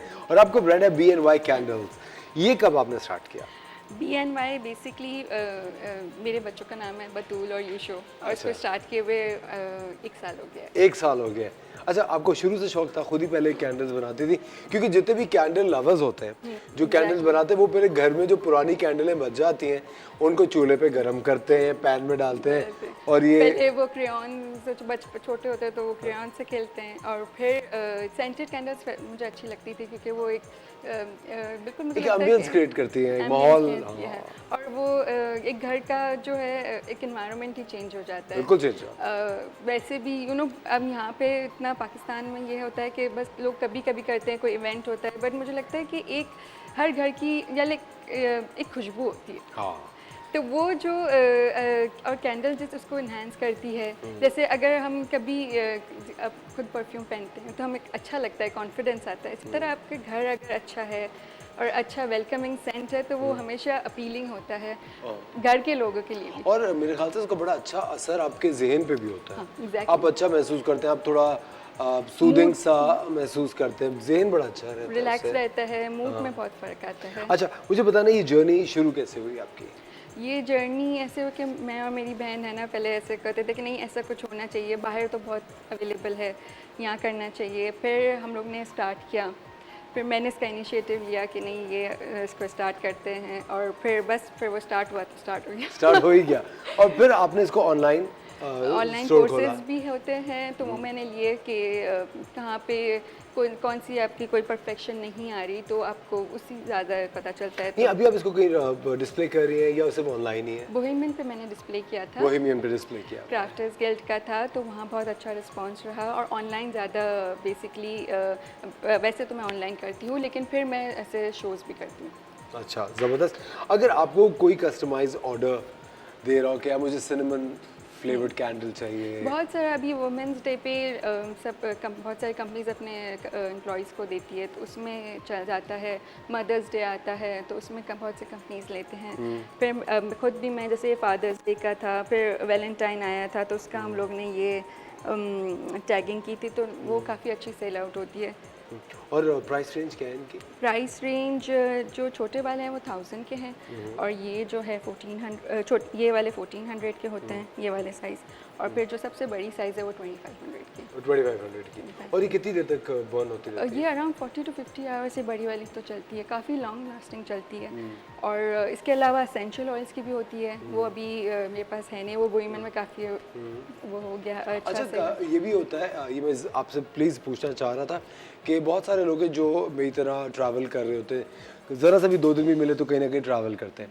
वहाँ से जाके ना वो लोग खाली पॉट्स जो होते हैं वो खरीदते और चाहते हैं उनमें कैंडल्स बनाई जाए। क्या ऐसा कोई रास्ता है कि लोग अपने पसंद के कोई पुरानी कैंडल के अच्छे खूबसूरत पॉट्स आप तक पहुँचाएँ और आप उसमें कैंडल बना के दें? ये भी हो सकता है पॉसिबल, वो भी मैं करती हूँ अगर मुझे कोई देता है। मोस्टली वो फ्रेंड्स के आते हैं ना, जो बोलते हैं कि ये हमारे पास ऐसे पॉट्स हैं, या कोई ऐसे डेकोरेटिव आर्ट पीस होता फ्रेंड्स के है। लिए है। वैसे अगर कोई आप आए और फ्रेंड्स ही मनाना चाहती हैं? आपके ख्याल से बस हो गया जितना होना था। लेकिन ये माशाल्लाह से ये इतना अच्छा मेरा चल रहा है, और लोग बाय करते हैं बिकॉज उनको ग्लास जार में ज़्यादा अपीलिंग लगता है। बिल्कुल, ऑफ कोर्स। हाँ, तो और वो खूबसूरत भी, थोड़ा डेलिकेट, थोड़ा एक delicate अच्छा एक उसकी फील भी अच्छी आती है। ख़वातीन और हज़रात, फातिमा का जो इंस्टाग्राम जो ऑनलाइन अकाउंट है वो इस वक्त आपकी स्क्रीन के ऊपर आ रहा है। आप ये ज़बरदस्त कैंडल्स ऑर्डर कर सकते हैं, दे आर वेरी अफोर्डेबल। और मैं आपको बता नहीं सकता यहाँ पे कितनी अच्छी इस वक्त स्मेल आ रही है। अब आपकी मुलाकात कराते हैं हम फ़रहीन हारिस से। अस्सलाम वालेकुम फ़रहीन, कैसी हैं आप? अल्हम्दुलिल्लाह, हाउ खैरियत आर से? यू? मैं बिल्कुल ठीक, बहुत शुक्रिया। फ़रहीन, आप बना रही हैं, आपका है ला चॉकलेट हेवन। जी, ला चॉकलेट हेवन। अच्छा, ये कब शुरू किया आपने? एक्चुअली मैंने 9 साल पहले शुरू किया था। 9 साल पहले? हाँ, लॉन्ग टाइम। लेकिन it was a side hustle, मतलब मैं अपने काम के साथ, अपनी पढ़ाई के साथ इसको चला रही थी। मैं टर्की चली गई, लेकिन फिर उस बीच और फिर शादी एंड ऑल ऑफ दैट, तो उसमें बहुत मसरूफियात थी, तो मैं इसको साइड पे थोड़ा टाइम दे रही थी। पिछले साल फाइनली जब मैंने I actually became a mom, उस टाइम के बाद मैंने फैसला किया कि अब मैं इसको अपना पूरा टाइम दूंगी, प्रोफेशन बनाऊंगी। मैं एक्चुअली पेट्रोलियम इंजीनियर हूँ। Excellent.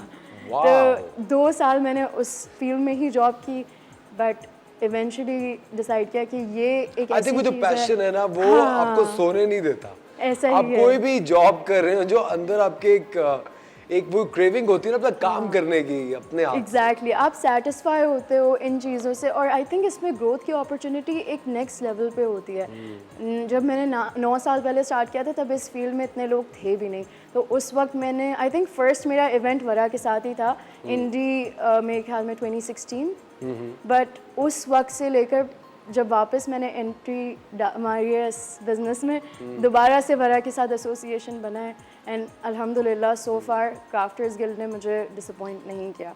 मार्केटिंग अपॉर्चुनिटीज़ मिलना, ब्रेक इवन करना भी, मतलब फॉर माय बिजनेस, क्योंकि पेरिशेबल्स हैं तो वो एक थोड़ा सा इम्पॉर्टेंट होता है, लेकिन उसके अलावा भी वरा ने बहुत अपॉर्चुनिटीज़ दी हैं, तो I think that really really help me. और ये अभी आप ऑनलाइन ही कर रही हैं या? ऑनलाइन कर रही हूँ, बट अलॉन्ग विद दैट मैं मिल्ब्रू और इस तरह के कुछ और कॉफ़ी हाउसेस पे सप्लाई कर रही हूँ। ये कुकीज़ एक्चुअली मिल्ब्रू पे ही रोज़ जा रही हैं, तो मैंने सोचा कि मैं यही लेकर आऊँ यहाँ पर आप लोगों को भी ट्राई करवाने के लिए। एक्सेलेंट, बहुत बहुत शुक्रिया। Hopefully you will like Of course। everything। मुझे एक बात बताइए, जब जितने भी शेफ्स होते हैं वो जो बेकिंग में होते हैं, एक क्रिएटिव फील्ड का ही सवाल आप सबसे मेरा, क्रिएटिव काम कोई भी कर रहे थे वो थोड़े दिन में जब उनको लगता है कि लोगों तक वो आर्ट पहुंच गया है, लोगों को पता चल गया है कि मैं कैंडल्स बनाती हूँ या कुकीज़ बनाती हूँ, उसके बाद वो चाहते हैं कि उसका स्टेप 2 हो, फिर कुछ और करें, कोई नई चीज़ करें, है ना? ये आई थिंक वो ग्रोथ। तो मैं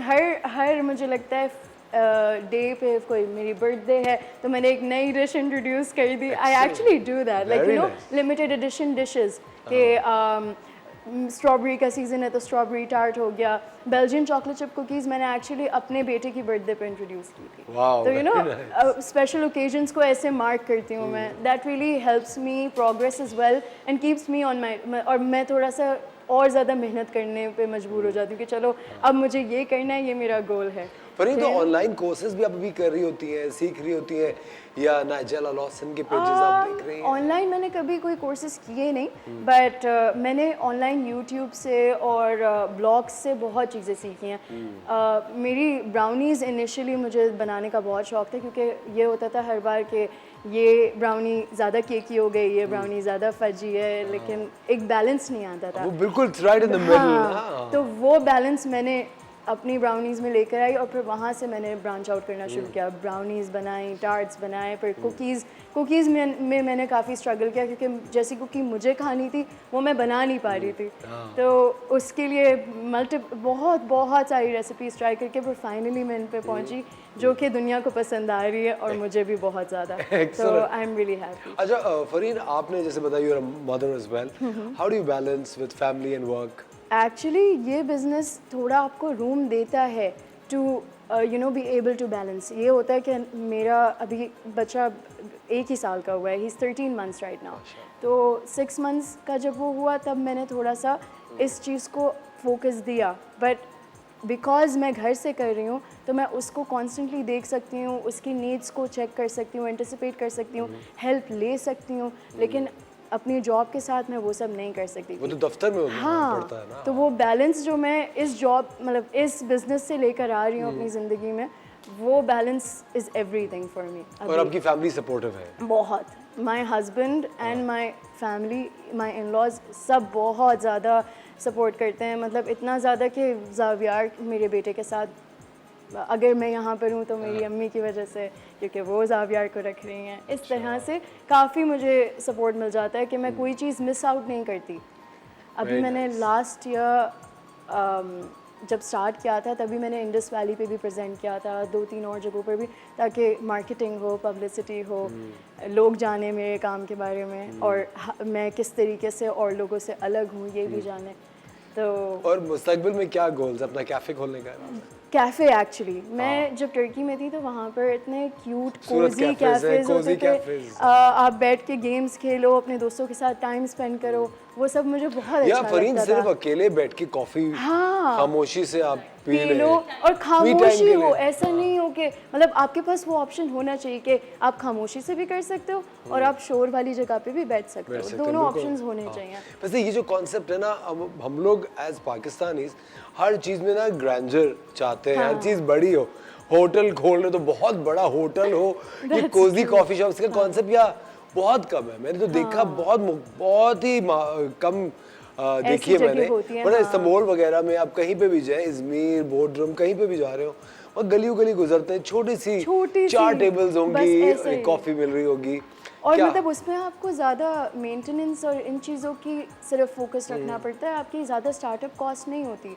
तो यू नो मतलब उस लेवल से स्टार्ट करने में भी मुझे लगता है बहुत अच्छा रिस्पॉन्स आता है लोगों से, वो एक सुकून होता है मुझे लगता है ऐसी जगहों पर। तो वो सुकून के लिए मैं एम कर रही हूँ। अच्छा मुझे एक बात बता, सबसे मेरा सवाल है, कुछ ऐसे दिन होते हैं जिस दिन अगर आप अपने पैशन का भी काम कर रहे हो, वो एक दिन आते हैं जिस दिन कुछ करने का दिल नहीं चाहता लेकिन ऑर्डर्स आए हुए होते हैं, वो दिन कैसा होता है आपके लिए, बताएं?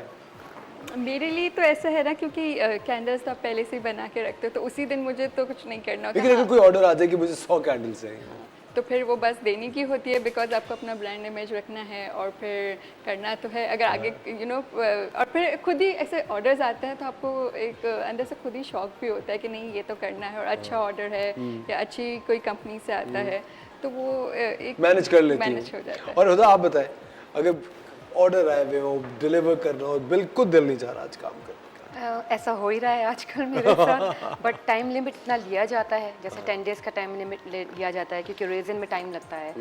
ये तकरीबन 3 दिन में सूखता है, 2 से 3 दिन में सूखता है, तो वो टाइम ही इतना लिया जाता है तो कि वो हो जाता है कवर, कोई निकल मसला जाता नहीं, है निकल वो वाला वक्त, निकल कैंडल्स जाता तो जैसे उन्होंने कहा कि रेडी होती हैं, और कुछ ऐसा होता है कि अगर कस्टमाइज हो तो आई गेस वो 1 घंटे में बन जाती हैं कैंडल्स तो। और आप बताएं मरियम? मेरा ऐसा बहुत कम हुआ है, लेकिन मैं हर वक्त पैशनेट रहती हूँ। हर वक्त पैशनेट आप होती है, आधी रात को भी मुझे कोई आइडिया आएगा तो मैं अपने हस्बैंड को उठा के कहूँगी सुने इसको ऐसे कर सकते हो, कहते बीबी कहेंगे सो जाओ चुप करके, बस करो सो जाओ। मतलब आई एम लाइक दैट कि मतलब रात में भी मुझे हो रहा था कि मैं यहाँ का सेटअप किस तरह से करूँगी, टेबल कैसा बहुत होगा। खूबसूरत सेटअप है। मतलब मेरा ये हाल है कि मुझे कहीं भी सुकून नहीं आता जब तक मैं अपनी उन चीज़ों को जो है ना वो कर नहीं लूँ। मुझे बस ये होता है कि जबरदस्त। ऐसा आपके साथ होता है फरीन? देयर डेज आपको नहीं दिल चाह रहा काम करने का, तो आई थिंक उन केसेस में आपका business is the best option, right? अगर पहले से ऑर्डर होता है तो आप प्री प्लान कर सकते हो। अगर उसी दिन मिल रहा है तो आप अगर ऐसे स्टेट ऑफ माइंड में हो कि आप नहीं ले सकते तो you can say no. Business में ये ऑप्शन होता है, जॉब में नहीं होता। नहीं होता। आपको करना ही करना है। तो देखिए मुझे देखिए तबीयत जैसी भी हो, you have to dress up and show up no matter what. आप फिर भी because you are your own boss, you can give yourself थोड़ी सी स्पेस, आप अपने आप को दे सकते हो कि चलो आज बहुत तबीयत खराब है कि तो मैं नहीं करती, तो वो वाला ऑप्शन होता है। जबरदस्त। आप सबसे भाई मिलके बहुत खुशी हुई, and I wish all of you great luck for future endeavours. आप लोग बहुत ज़बरदस्त काम करें, और मेरी आप सब लोगों से ये दरख्वास्त है कि इन खवातीन के जो इंस्टाग्राम, जो सोशल मीडिया के पेजेस आपकी स्क्रीन पे आ रहे होंगे, इन खवातीन को आप सपोर्ट करें, इनके बिजनेसेस को आप सपोर्ट करें अपनी तर्ज पे। ये सारी खवातीन एक इंडस्ट्रीज़ है, अपना काम कर रही हैं और अपने आप को सपोर्ट करें। और वरा का बहुत बहुत शुक्रिया क्राफ्टर्स गिल्ड का कि उस तरह की बेहतरीन खवातीन को एक प्लेटफॉर्म फराहम करती हैं ताकि अपना जो टैलेंट है उसको डिस्प्ले कर सकें। Thank you very much ladies. लेते एक छोटा सा ब्रेक और मिलते हैं आप सबसे ब्रेक के बाद।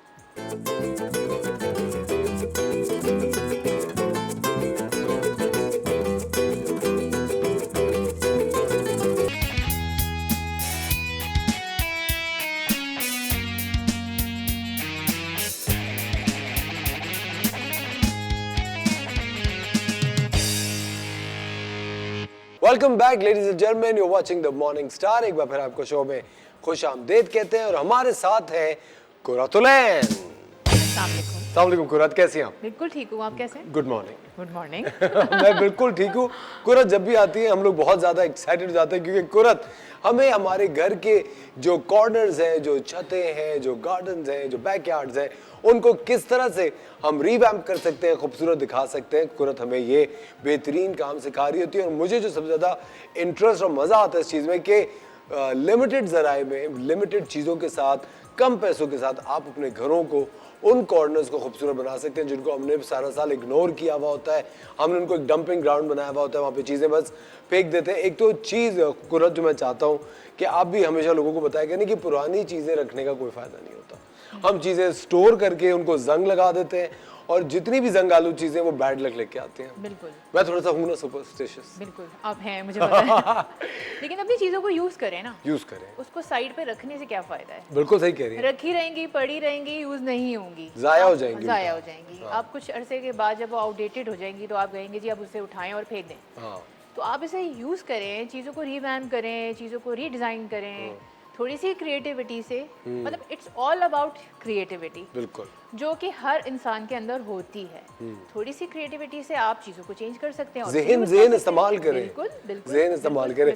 अच्छा कुल, पिछले हफ्ते आपने एक बड़ा ज़बरदस्त हमारे साथ सेगमेंट किया था जिसमें हमने बताया था कि हम अपनी छतों को किस तरह से रिवैम्प करके उनको एक अच्छा सिटिंग एरिया बना सकते हैं, या उसके अंदर हम लोग कोई स्पोर्ट्स खेल सकते हैं। बहुत तो सारी चीज़ें हो सकती तो हमें बड़ी ज़्यादा पब्लिक डिमांड है कि आप छतों का और डिटेल्स एक और डिटेल्स बताएं और तरीक़ाकार बताएं। तो शुरू करते हैं, स्टार्ट करते हैं। शुरू करते हैं जी। अच्छा, ये हमारी पहली तस्वीर है और ये क्या चूल्हा लगा हुआ है छत पे? हाँ, ये असफर एक्चुअली ये बारबेक्यू पिट है। आप ये पूरा बारबेक्यू का एक सेटअप होता है। और ओके, ठीक है। आजकल लोग इस कॉन्सेप्ट पे काम कर रहे हैं। आजकल लोग इस कॉन्सेप्ट को फॉलो कर रहे हैं कि उन्होंने अपनी छत पे एक एरिया बनाया हुआ है जिसके अंदर उन्होंने बारबेक्यू पिट बनाई हुई है। एक छोटा सा सॉर्ट ऑफ किचन बनाया हुआ होता है जिस पे उनकी सारी चीज़ें भी वहीं रखी होती हैं। और मैं भी ये सजेस्ट करूँगी कि आप अगर रूफ टॉप पे कुछ बनाएं तो आप उसको उसकी अकॉर्डिंगली डेकोरेट भी करें और उसकी चीज़ें भी अलग कर दें, बेहतरीन। ताकि आपको ना नीचे आना पड़े ना ऊपर आना पड़े, आपको हैसल ना हो, हैसल फ्री काम करें। और इस तरह की छोटी सी चीज़ आप एक कॉर्नर में क्रिएट कर सकते हैं। अच्छा, कुरत हमेशा हम लोग, आपको याद है जब बैकयार्ड्स की बात कर रहे थे तो जो पेबल्स होते हैं, छोटे वाले जो बिल्कुल होते हैं। स्टोन्स होते हैं, वो भी इन्होंने पीछे डाले हुए देखे। बिल्कुल, देखें आप सब कुछ कर सकते हैं ना। आप थोड़ी देर के लिए ये छोड़ दें सोचना कि ये रूफ टॉप है। हाँ, रूफ टॉप के ऊपर लोग गार्डन्स बना देते हैं पूरे पूरे। उसका एक प्रोसेस होता है पूरा गार्डन बनाने का भी। सीपेज से बचने के लिए या पानी से बचने के लिए उसका एक प्रोसेस होता है पूरा, तो लोग गार्डन्स भी बनाते हैं। और लेकिन कुरत छतों को लेके लोग बहुत ज़्यादा कंसर्न ये होते हैं कि हम कोई फर्नीचर रखेंगे वो बारिश से ना ख़राब हो जाए, या अगर फॉर दैट मैटर हम अगर ये वाली तस्वीर देखते हैं इसके अंदर लकड़ी बहुत इस्तेमाल हुई है। हाँ, तो अब लोग ये सोचेंगे बारिश से लकड़ी फूल जाएगी। नहीं, इसके लिए स्पेशल वुड होती है जो कि बारिश से ख़राब नहीं होती, सॉलिड वुड होती है। ठीक है। वो लें, वो यूज़ करें। जैसे अब ये एक गजीबो टाइप चीज़ बनी हुई है, गजीबो है, तो इसके अंदर भी इन्होंने एक अच्छी वुड यूज़ की है जो कि बारिश से कभी ख़राब नहीं होगी, क्योंकि ऊपर तो बारिश भी आती है, धूप भी आती है, धूप से भी लकड़ी ख़राब हो रही होती है। तो देखिए इसमें भी इन्होंने पेबल्स डाली हुई हैं। अच्छा, लाइटनिंग का बहुत ख्याल रखना चाहिए हमें। ऊपर भी आप लाइटनिंग इस तरह क्रिएट करें कि जी वो एक एम्बियंस क्रिएट करे, और लाइट होनी चाहिए ऊपर भी।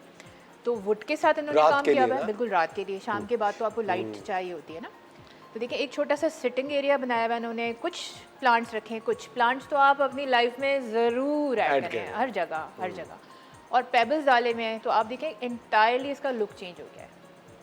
और ये वही वाली बात है, लग नहीं रही कि छत है, बिल्कुल बिल्कुल लग नहीं रहा छत है। और इतना महंगा ये आई थिंक काफ़ी अफोर्डेबल भी लग रहा है। अफोर्डेबल है, होता है, बिल्कुल होता है। और आप देखिए लेकिन मेरे ख्याल से सबसे ज्यादा मुश्किल लोगों को चीज़ लगती है, वो लगती है कि जो पानी की टैंकी है उसको कैसे डेकोरेट करेंगे। उसको भी मैं आपको भी दिखाऊंगी। मैंने एक प्रोजेक्ट किया था जो कि मेरा अपना पर्सनल प्रोजेक्ट है। ठीक है। उसमें हमने पानी की टैंकी को कैसे कवर किया, वो जो पूरा वाटर टैंक होता है वो भी मैं आपको आगे दिखाऊंगी अगली पिक्चर। प्लीज़ आगे चलते हैं। अच्छा, अब ये देखें, ये जैसे ऑफिस स्पेसेस होती हैं हमारे पास, आजकल देखा है आपने कि बिल्डिंग्स में ऑफिस बने होते हैं, तो उन स्पेसेस के अंदर छत तो हर जगह होती है।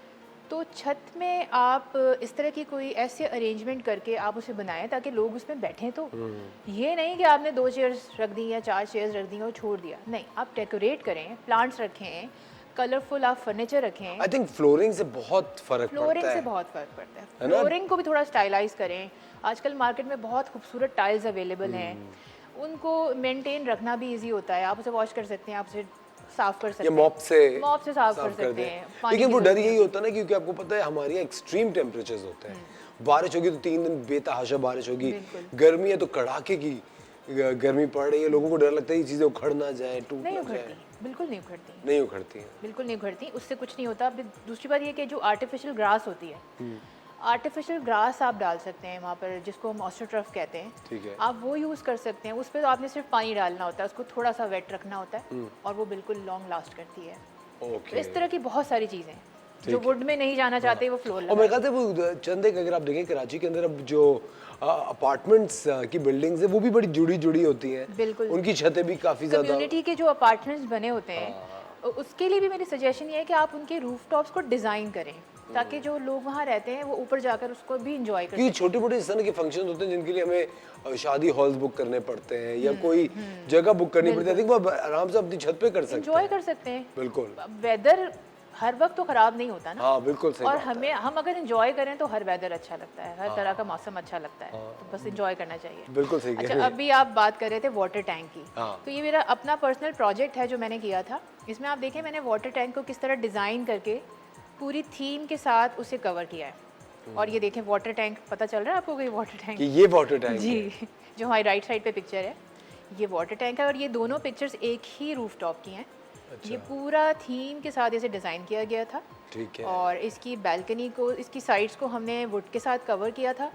और वुड इसके अंदर बहुत ज़्यादा हमने यूज़ किया। और ये सारी ग्रास जो है ये आर्टिफिशियल ग्रास है, ये आर्टिफिशियल ग्रास है। और सारे प्लांट्स तो ओरिजिनल है, लेकिन ये हमने बहुत सारे कॉर्नर्स क्रिएट किए थे। अच्छा कुरु, मुझे एक बात बताएं, देखिए हर चीज़ का एक बजट हम लोग को दिमाग में अलॉटेड रखते हैं कि यार आपके ख्याल से एक अच्छी 300 गज की जो छत होती है, 350 गज की, उसके लिए कितना बजट होना चाहिए? देखिए आजकल तो बहुत ज़्यादा महंगाई हो चुकी है, आप अपने माइंड में 20 to 25 लाख तो रखें। ठीक है, इसमें आप अगर आप बहुत ज़्यादा Lavish. लेविश करना चाहते हैं, ठीक है।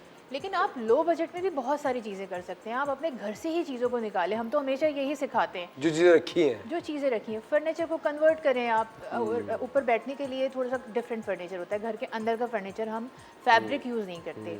आप लेदराइट पे चले जाएं, आप किसी प्लास्टिक पे चले जाएं, आप ये चीज़ें कन्वर्ट करके आराम से अपने रूफटॉप को अच्छा बना सकते हैं। जबरदस्त। अच्छा ये हम देख रहे हैं इस वक्त, ये उसी छत का हिस्सा ये है? उसी रूफटॉप का एक पार्ट है। देखिए यहाँ पे एक डाइनिंग टेबल, हमने एक डाइनिंग सेटअप किया था, ठीक है, 8 चेयर्स का, और साथ में हमने एक बारबेक्यू पिट बनाई थी, जिसके साथ हमने ये बेंच लगाकर, बेंच छोटे छोटे स्टूल्स बनाए थे, और हमने एक एरिया बनाया था जहाँ पे बैठ के वो अपना फूड एंजॉय कर सकते हैं। ठीक है, ठीक है, और ये फर्नीचर भी वही है जो वाटर प्रूफ फर्नीचर वाटर होता है? प्रूफ है बिल्कुल। ये बिल्कुल भी बारिश से या धूप से ख़राब नहीं होता। अच्छा ये तो गार्डन ही बनाया हुआ है भाई पूरा। हाँ, अब ये देखें आजकल जो ट्रेंड है, हम उस दिन भी बात कर रहे थे कि जी रूफ टॉप पे लोग फार्मिंग कर रहे हैं, तो ये बहुत अच्छा आइडिया है। इससे लोगों को बहुत फ़ायदा होता है, घर भी ठंडा रहता है। घर भी ठंडा रहता है। आप जाएं तो आपको भी बड़ा प्लेजेंट सा फील होता है ऊपर जाकर। आप देखिए ना, हर तरह की आप सब्ज़ी अपने घर में उगा सकते हैं, मौसम की सब्ज़ी अपने घर में उगा सकते हैं, और ये करें, और ये बजट फ्रेंडली भी हो जाता है बहुत बिल्कुल ज़्यादा। सही है, एब्सोल्युटली। तो आई थिंक ये आइडिया इस वक्त सबसे ज़्यादा इस वक्त चल रहा है। और मेरे ख्याल से हम अगली शो में आपको किचन गार्डन बनाना सिखाएंगे छत सिखाएंगे, पे, बिल्कुल कि सिखाएंगे। कौन सी सब्जियां जब उगा सकते हैं उगा छतों पे, और उनका सेटअप आप किस तरह करेंगे। कुर्रतुल-ऐन हमारे साथ यहाँ मौजूद है। वक्त हो जाता है एक छोटे से ब्रेक का, मिलते हैं आपसे ब्रेक के बाद।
This is unbelievable. अगर आप ये देखें इस वक्त बिफोर एंड आफ्टर, ये पहले क्या पीस था और अब ये क्या है, और अब ये क्या है। एंटायरली लुक इसकी चेंज हो चुकी है। इसमें आपने ड्रॉर्स बना दिए, इसके ऊपर मैंने ड्रॉर्स बना दिए, आपने नीचे पाए ऐड कर दिए, बिल्कुल इसको थोड़ा सा अपलिफ्ट किया है थोड़ा क्योंकि ये height- आप देखें इसकी हाइट बहुत छोटी छोटी थी। हाँ, इसको अपलिफ्ट किया है, इसकी थोड़ी सी हाइट बढ़ाई है, इसके डोर्स बिल्कुल हमने रिमूव कर दिए और फिर हमने दरवाजे बना ड्रॉर्स दिए। बना दिए और थोड़ा सा और उसको स्टाइलिंग उसकी करने के लिए हमने हैंडल्स लगा दिए हैं इसमें बहुत सारे। गुरु तो ये कितनी देर में तैयार हुआ होगा? ये ऑलमोस्ट 4 डेज में तैयार हुआ है। 4 दिन में ये 4 तैयार हुआ है। और आपने पहले से सोचा हुआ था इसके साथ यही करने का, मैंने सोचा हुआ था, या इमीडिएटली आपको स्ट्राइक नहीं किया? मतलब इस तरह नहीं सोचा था, हाँ। लेकिन जब मैं चीज़ देखती हूँ अपने सामने कि हाँ। अब मुझे इसको चेंज करना है तो फिर वो आइडियाज़ खुद ब खुद जनरेट होते रहते हैं। अच्छा खवातीन और हज़रात, ये साइड बोर्ड यहाँ मौजूद है जो कि मैं चाहता हूँ कि प्लीज़ आप इसका ज़रा क्लोजअप बनाइए। ये देखिए, बेहतरीन और कुरत एकदम से दिखने में भी ये महंगा, भारी और हाँ बिल्कुल पूरा लुक ही, फील ही चेंज हो गई इसकी। और ये इसकी ड्रॉर्स है, बेहतरीन। It's all about creativity. It's all about creativity, कसम से। सीरियसली अगर आपके पास दिमाग है तो आप उससे क्या कुछ नहीं क्रिएट कर सकते। और ये बेहतरीन सा साइड बोर्ड खवातीन और हज़रात आपके सामने मौजूद है। और हम आपको बार बार यही समझा रहे थे, जो घर में पुराना फर्नीचर है उसको मत फेंकिए, अपना दिमाग इस्तेमाल कीजिए। और अगर उसमें मुश्किल पेश आ रही है तो तुरंत अपना दिमाग इस्तेमाल बल्कि हमें भेजें, हमें भेजें, हमें पिक्चर्स भेजें, हम आपको सजेस्ट करेंगे। और ये भी हमें शायद किसी ने भेजा हुआ था, जी, ये बिल्कुल, कराची से हमें बिल्कुल, किसी ने भेजा था, बिल्कुल। जिसको हमने रीवैम्प किया है। और अब आप देखें 4 दिन में ये आपने तैयार किया है। 4 दिन में, हाँ 4 दिन। अच्छा कुरत, मुझे एक बात बताइए, क्योंकि क्रिएटिव लोग जो होते हैं उनका दिमाग कभी भी किसी भी काम से मुतमईन नहीं होता।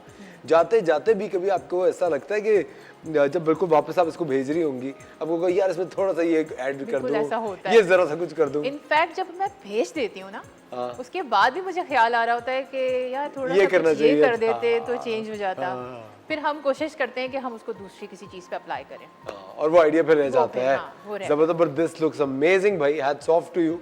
और कुरत वक्त हुआ जाता है एक छोटे से ब्रेक का, और कुरत तुलैन हमारे साथ मौजूद है। मिलते हैं आप सबसे ब्रेक के बाद।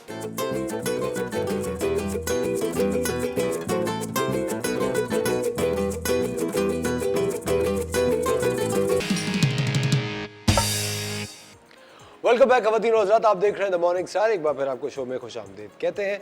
कुर्रतुलैन हमारे साथ यहाँ मौजूद है। और अभी ब्रेक पे जाने से पहले आपसे यही हम कह रहे थे कि अगर आपके पास पुराने फर्नीचर के पीसेज हो, चाहे अलमारी हो, चाहे साइड बोर्ड हो, चाहे आपके पास कोई मेज़ हो, मसहरी हो, सिंगार मेज़ हो, कोई भी ऐसी चीज़ हो जो कि रखी हुई हो और आप सोचेंगे कि अब तो उसको फेंक ही दूँ और अब नई खरीदूंगी, उसको फेंके मत, अब तक पहुंचाइए। और कुर्रतुलैन उसको रीवैम्प करके उसको एक नया लुक देके आप तक तोहफे के तौर पे वापस पहुंचा देंगी। राइट कुरत, सही कह रहा हूँ? अच्छा कुरत, चूंकि आप हमारे शो का एक इंटेग्रल पार्ट है, आप जैसे कि आप जानती हैं कल से रमज़ान शरीफ शुरू हो रहा है, क्या आपकी क्या तैयारी है, क्या सोचा हुआ है? सोचा हुआ तो बहुत कुछ है। हाँ। और रमज़ान का मंथ पूरे साल में एक दफ़ा आता है, तो उसके बारे में भी मेरा यही ख्याल है कि उसको हम बहुत इंजॉय करके गुजारें।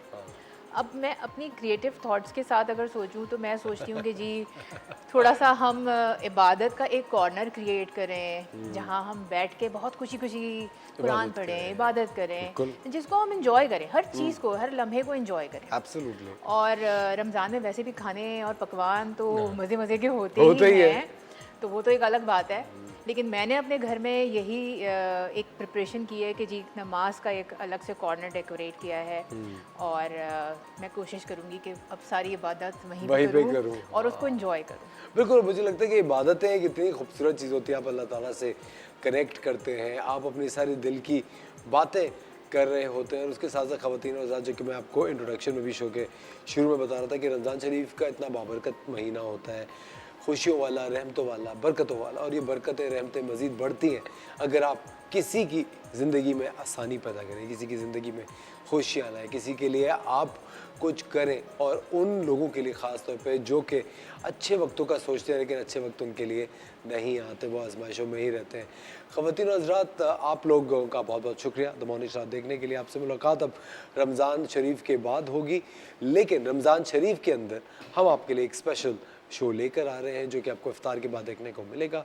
इफ्तार के बाद आपके साथ, और हमारा उसमें साथ देंगे बरकत नज़मी, मैं हूँगा, शेफ़ मुनीज़ा होंगी, और नए नए मेहमान आते रहेंगे जिनसे आपकी मुलाकात होती रहेगी। लेकिन द मॉर्निंग स्टार जो है ये वापस आएगा इंशाल्लाह रमज़ान के बाद। आप लोगों का बहुत बहुत शुक्रिया कुरत, आपका बहुत बहुत शुक्रिया। रमज़ान शरीफ आपको बहुत मुबारक हो। Thank you. और ख़वातीन और हज़रात, आपको भी रमज़ान शरीफ बहुत बहुत मुबारक हो। अपना ख्याल रखिएगा, लेकिन एक बात का हमेशा ध्यान ये रखिएगा कि आप लोगों को और लोगों की ज़िंदगियों को बेहतर करना है, ख़ास तौर पे उन लोगों की जो कि आपके साथ काम करते हो, आपके वो रिश्तेदार हो जो कि आपसे कम ब्लेस्ड हो और वो आपसे कहते हुए हिचकिचाते हो कि हमारे घरों में इन चीज़ों की कमी है, या छोटे बच्चे हैं। अगर आपको पता हो कि किसी के घर में किसी चीज़ की कमी है या कोई प्रॉब्लम है, तो आप अपने तौर पे उनकी ज़रूर मदद कीजिएगा। अपना बहुत ख्याल रखिएगा। इंशाल्लाह आपसे अब रमज़ान शरीफ में मुलाकात होगी। अपना ख्याल रखें। Take care of yourselves. खुदा हाफ़िज़।